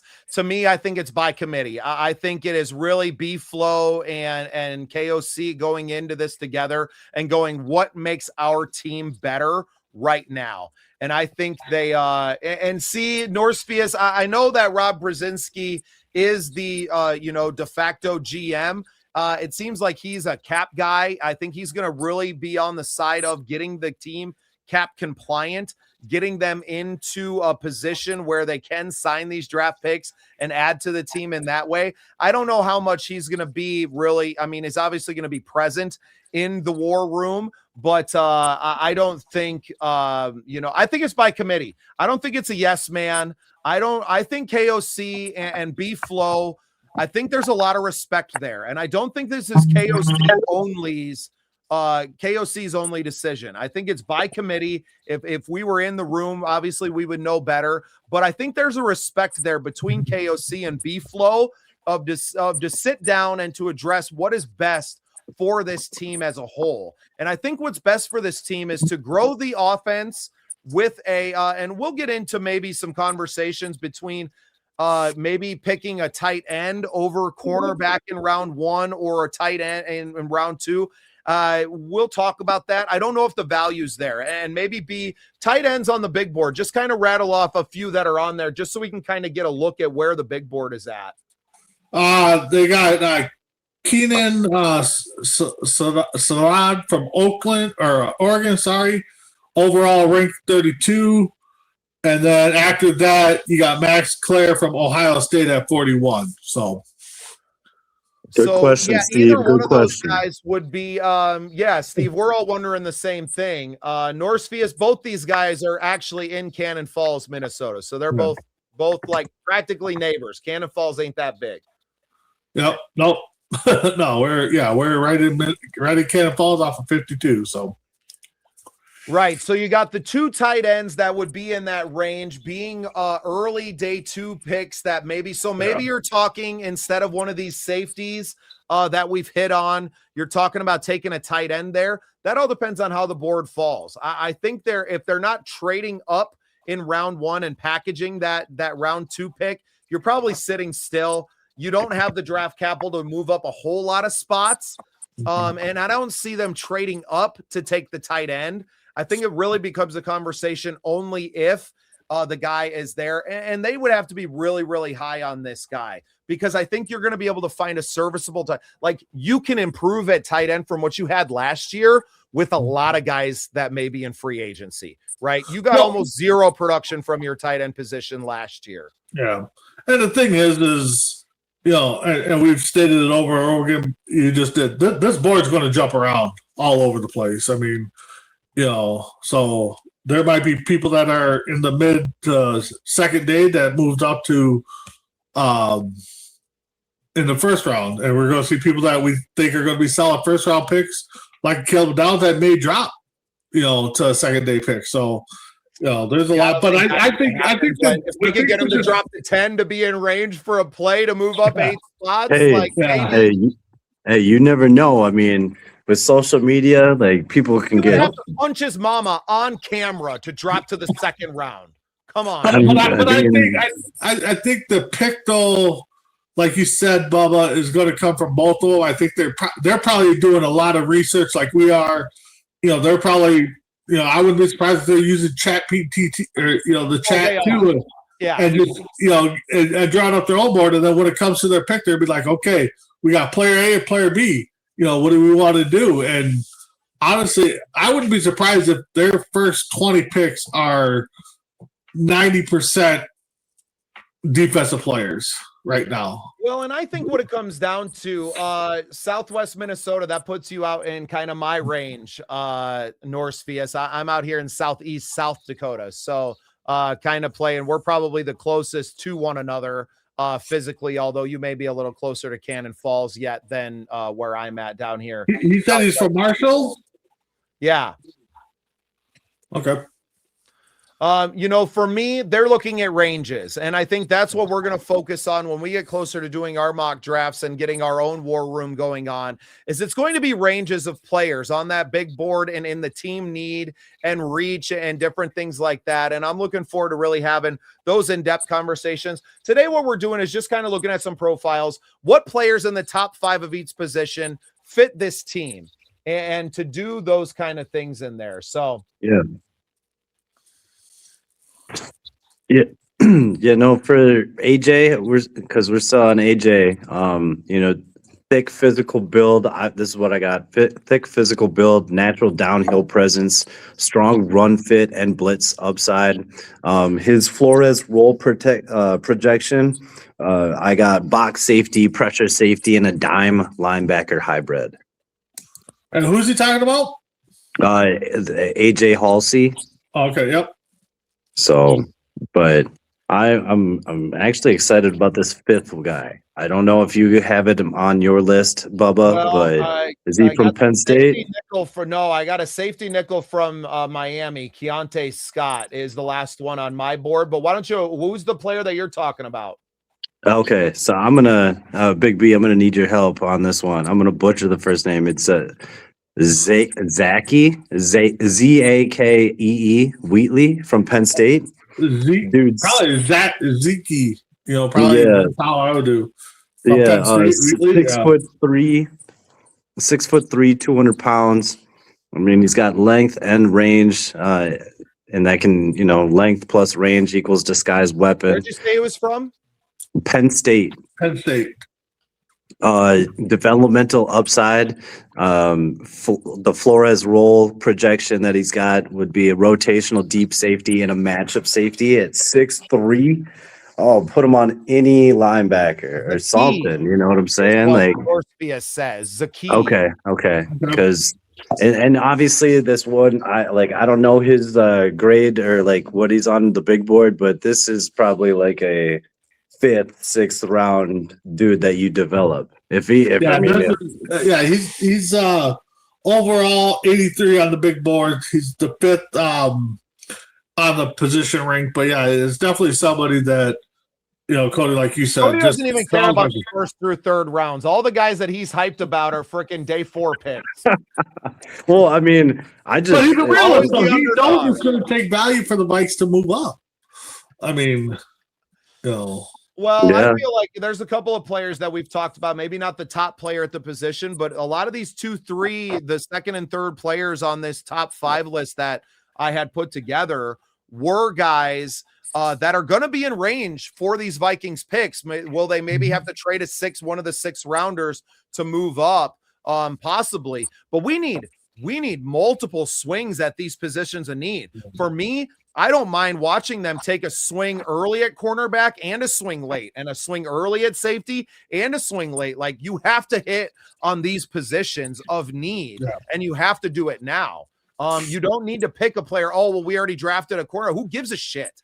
You need one of them to hit. It might be the later round guy that ends up being the guy, right? But you have to kind of have a sure thing and a backup plan to your positions of need this year. But hey, fellas, I'm gonna have to get going. We got we got a defensive Zoom call. We got to get right for this next game. Right. Well, tell the guys right. Better pitch another shutout. Oh, you already know it. You know how we do it. All right. Hey, fellas, y'all have a great night. Win, man. Can't wait to cover more. Absolutely. Bye. See ya. Yeah, and honestly, I like to try to find the gems, but Vikings at the point, and just like a couple other teams, they're at the point where they have to hit. They can't reach for the stretches early on in the draft. I mean, they have to hit a nice triple or something off these guys. I mean, it doesn't have to be the long ball, but they got to hit a guy that's going to be in the system for a while. Right. Well, let's cover Keontae Scott here before. I don't even see it on the big board.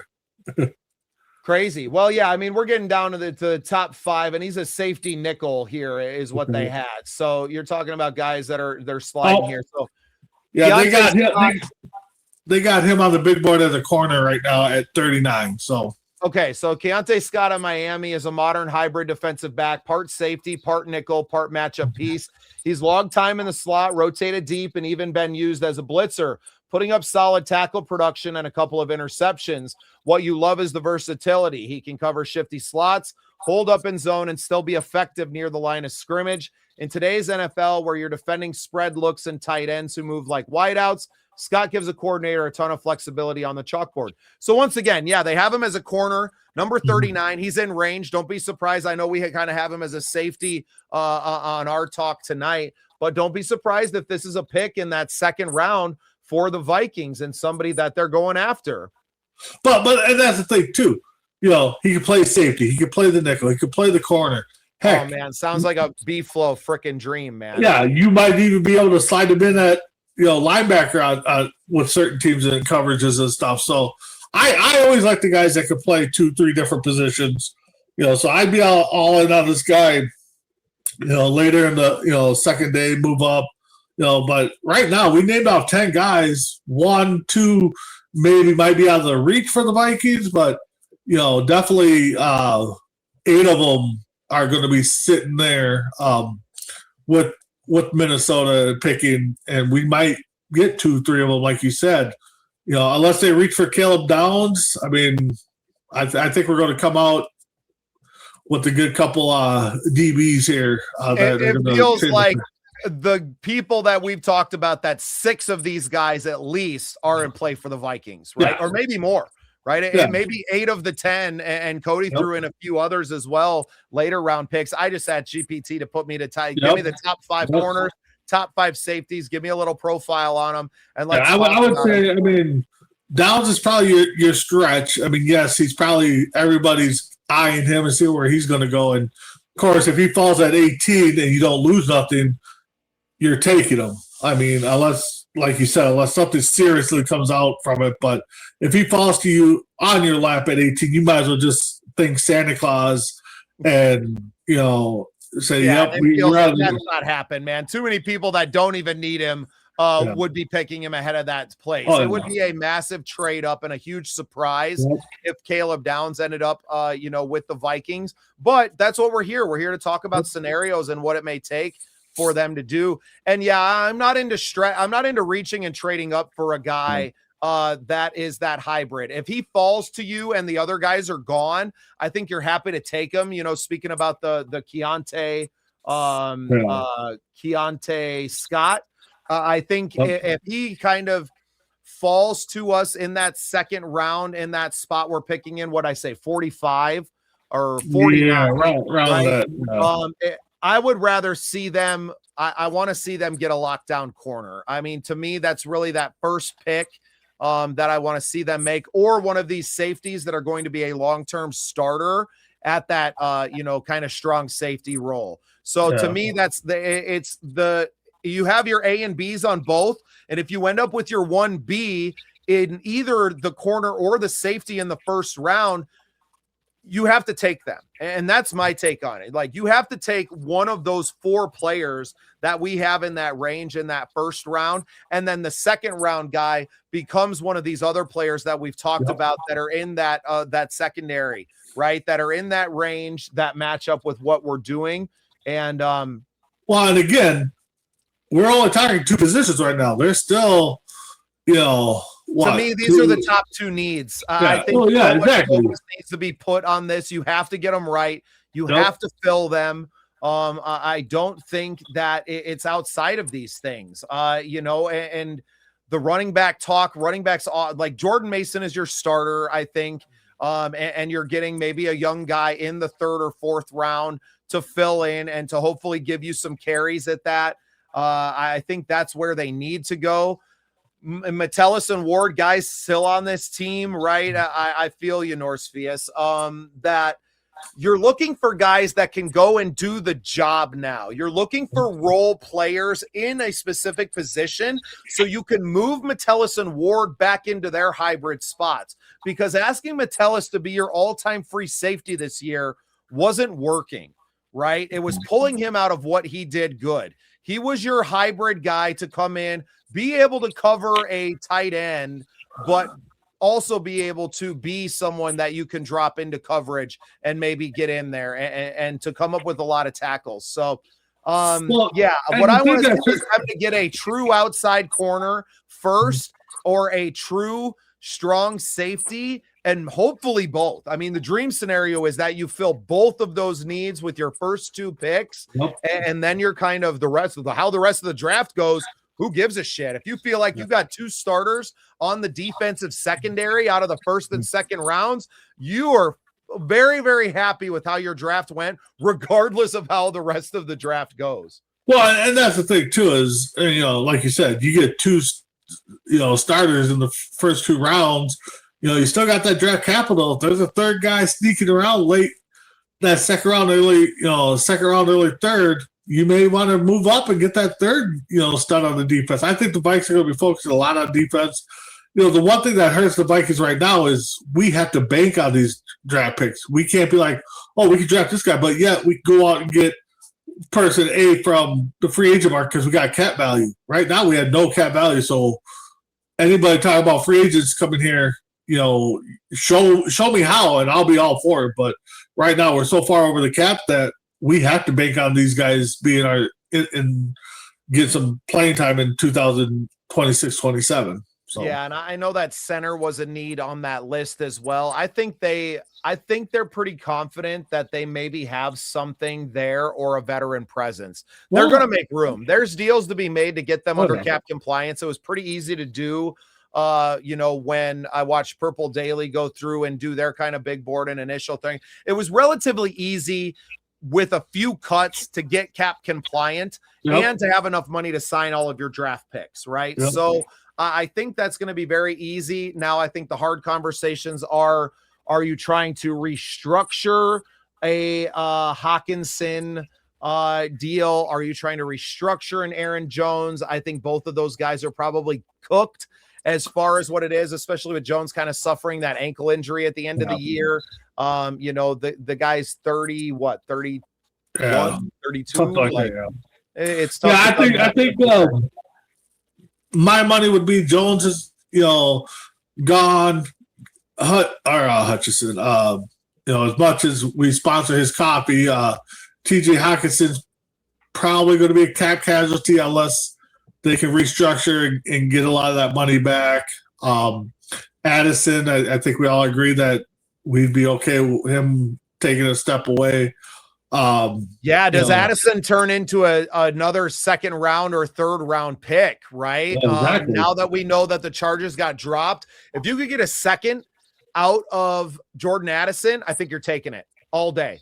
All day. I think you are running to the table. I think a second or a third or maybe, maybe I'm smoking a little bit of the cheese that Steve was smoking. But somebody at 30, 31, 32 that says, hey, we'll take Addison if, because we had nobody we want to draft here at 31 anyways.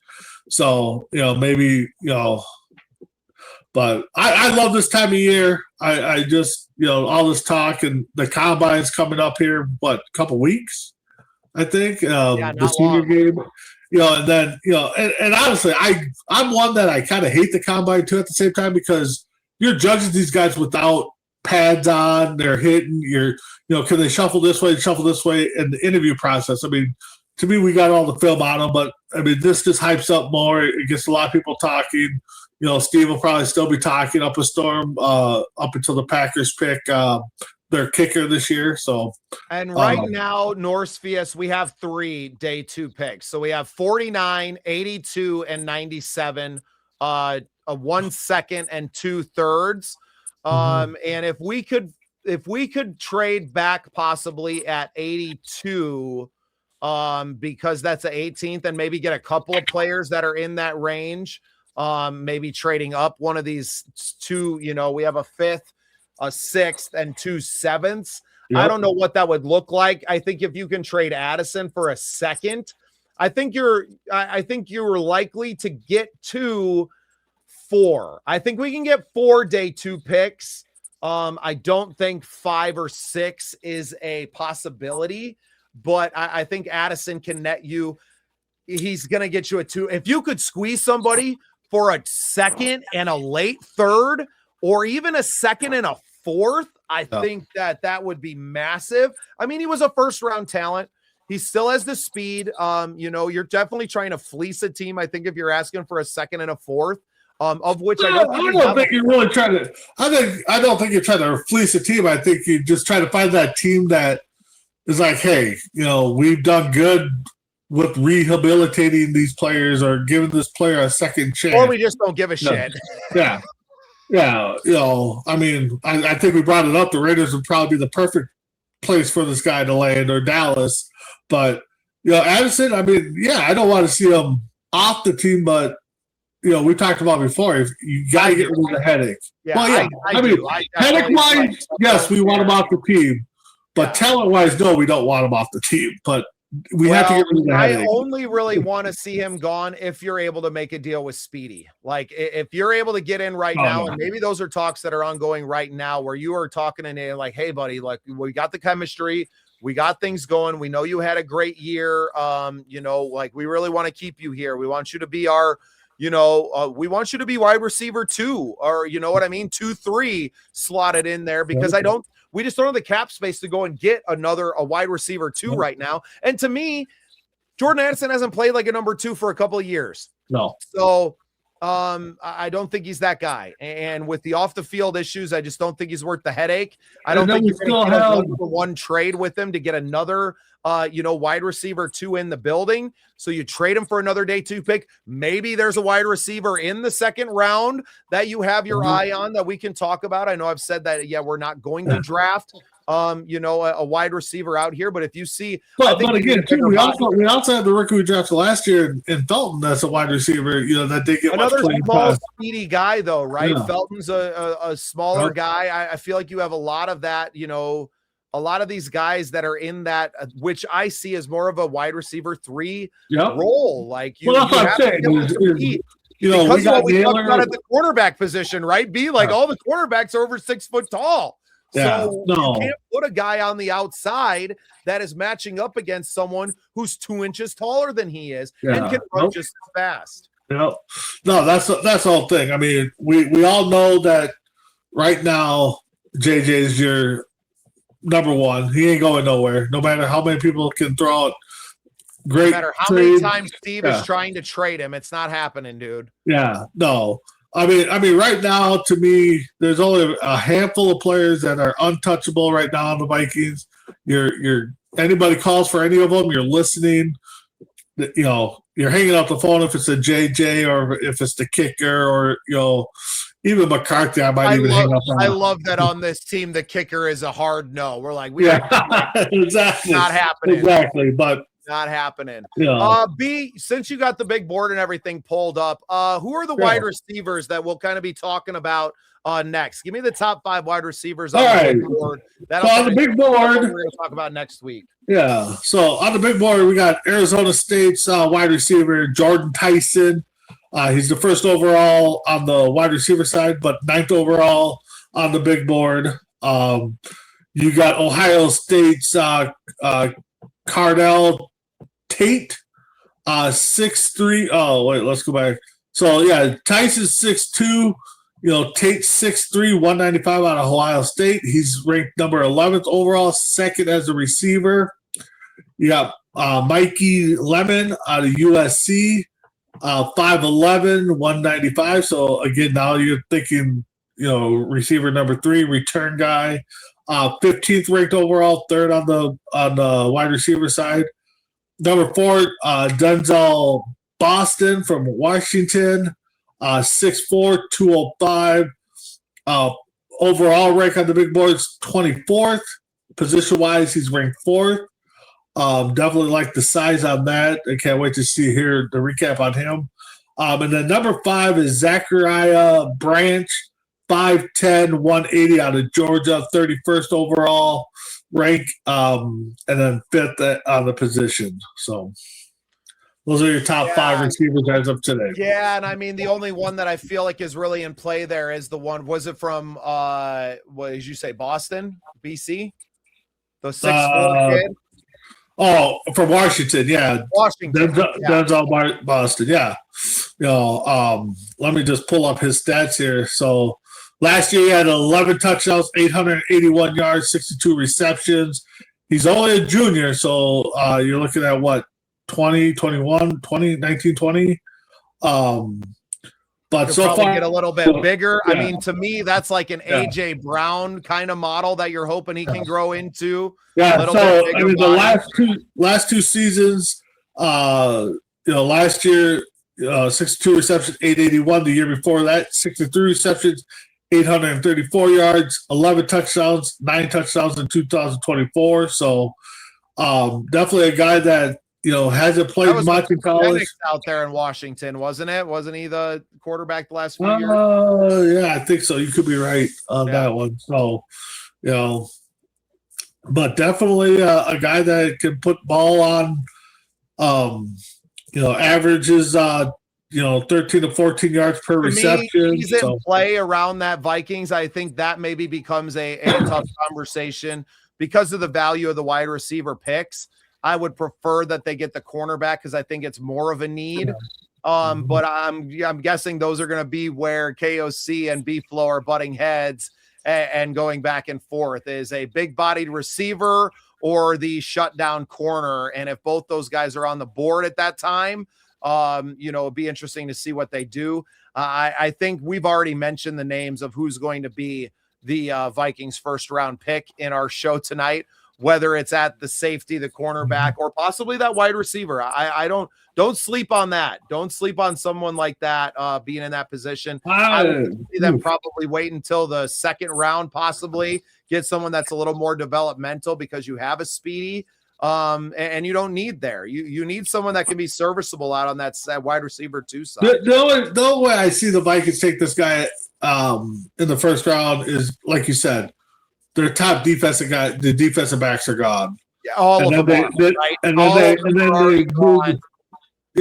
then they kind of move down into the mid-20s, get maybe another second day pick or something, flip flop first, and they move down to where they're like, hey, we could sacrifice, we could drop a few picks, get another pick, and take this receiver, pair him up with Jetta. Yeah, and for Norsevius, maybe that's how they come up with a couple more, day 2 picks in the second and third, trading back a couple of picks to say, hey, man, our top guys aren't. And that's some of the things that people don't think about with these drafts and the mock drafts and everything that you're doing. You don't have to stay.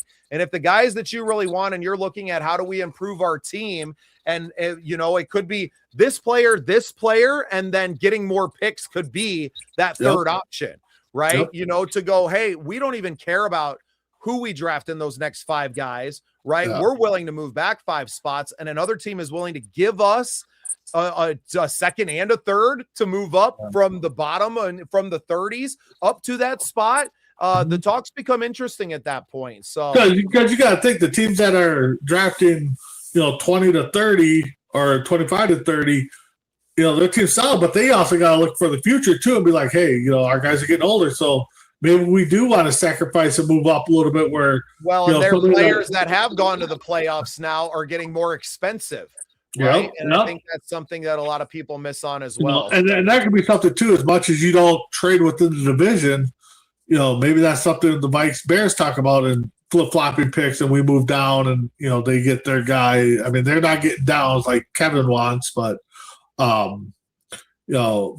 the Rams may be a trade partner in there because of KOC's relationship and those doors being open now. So who knows, man? Yeah. You might get a little bit of a haul out of that team. Now, granted, they might be late second and third round picks, but picks are picks. Flip-flop a first and pick up a 2 and that's the thing is too.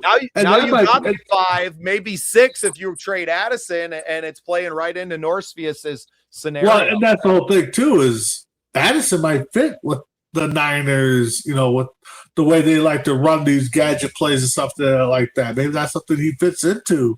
I mean, these phones, I mean, I would hate to see how many calls they take a day. I mean, I work in a call center and I take, quite a few calls a day, but I mean, these guys probably are taking, 50 by the time they wake up until probably lunchtime, and then maybe another 50 or so, at dinner time. I mean, yeah, it'd be fun to talk with some of these guys that sit in these draft meetings and just, hear what goes on. Well, B, it feels like we're going to get our chance, buddy, because things are playing out very, very well for all of us, man. Yeah. Guys, I got to piss like a racehorse, man. I got to get the hell out of here. All right. I had a great time talking ball tonight, talking with everybody, celebrating a big dub from the Wyoming Cavalry with Coach Cody.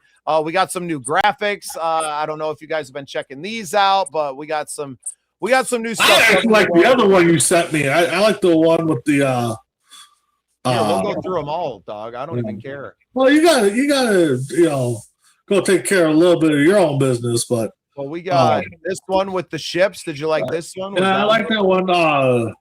With the guy here, did you like this one? Yeah, that's the one I like. That's the one I like. And I kind of wish that was because it kind of looks like you. Like if you let your beard go and you could grow hair, that could be you. No, I definitely would. I kind of wish that was kind of the Vikings logo instead of just a horn. I mean that could kind of be a sweet face to put on the side of the helmet. And maybe we got connections. Someone that could draw that up on a painting or something. I don't know. I mean, but that would be a killer. Where were you guys tuning in before you tuned in tonight, Norsevius and 6-shooter? Yeah. Hey, thank you. Or I literally just had I had Higgsfield, which is an AI software I use. I was like, hey, take the VU, our original one. And I was just like, rethink these and threw it out there at it and had it spit out 4 different things. And I was like, damn, I like all 4 of those. Yeah, no, I definitely like this one. I just if I could generate this on a Madden, this would be my Vikings logo right here. Nice. Well, we hope that you guys okay, nice. Well, you know what? We appreciate you guys tuning in with us. We respect your takes on ball, and we have a good time, man, building this community out, talking ball, you know, keeping you know, and tonight was just a I know Steve didn't get it what we were trying to do, but tonight was just kind of profiling some of the players at positions of need for the Vikings, kind of starting with the DBs, because we see that as somewhere that they're going to be heavy in the draft and really analyzing. So trying to look at it as if we were the front office, profiling players and checking out what time we've been. So, yeah. I mean, we definitely got a lot of time to break down because the first night of the draft is April 23rd. Man, be here before we know it. Yeah. So, yep, exactly. Awesome, man. Well, appreciate you guys tuning in, and we will see you all next Tuesday for Vikings United. We got a lot more football coverage coming for the Wyoming Cavalry. We're going to have to work those out and some dates. We're talking with DFA, Developmental Football Association in Minnesota as well, about covering their league. So a lot more ball coming from the Scene Project Sports Network. Appreciate you guys tuning in. Make sure you go get some merch, man. Support the show. Go to shop.thesceneprojects.com. Check out everything we got going on over there. B, thanks for being with me, man, being along on this ride. We got a bright future ahead of us, and we sure do. I can't wait to share it with y'all. So this is Bubba Starts for Big B and Coach Cody, who already dipped out to a coaches meeting. Signing off for tonight. We'll see y'all next Tuesday for Vikings United. See you guys. Yeah. As we cheer on our Minnesota Vikings, let's also recognize true heroes.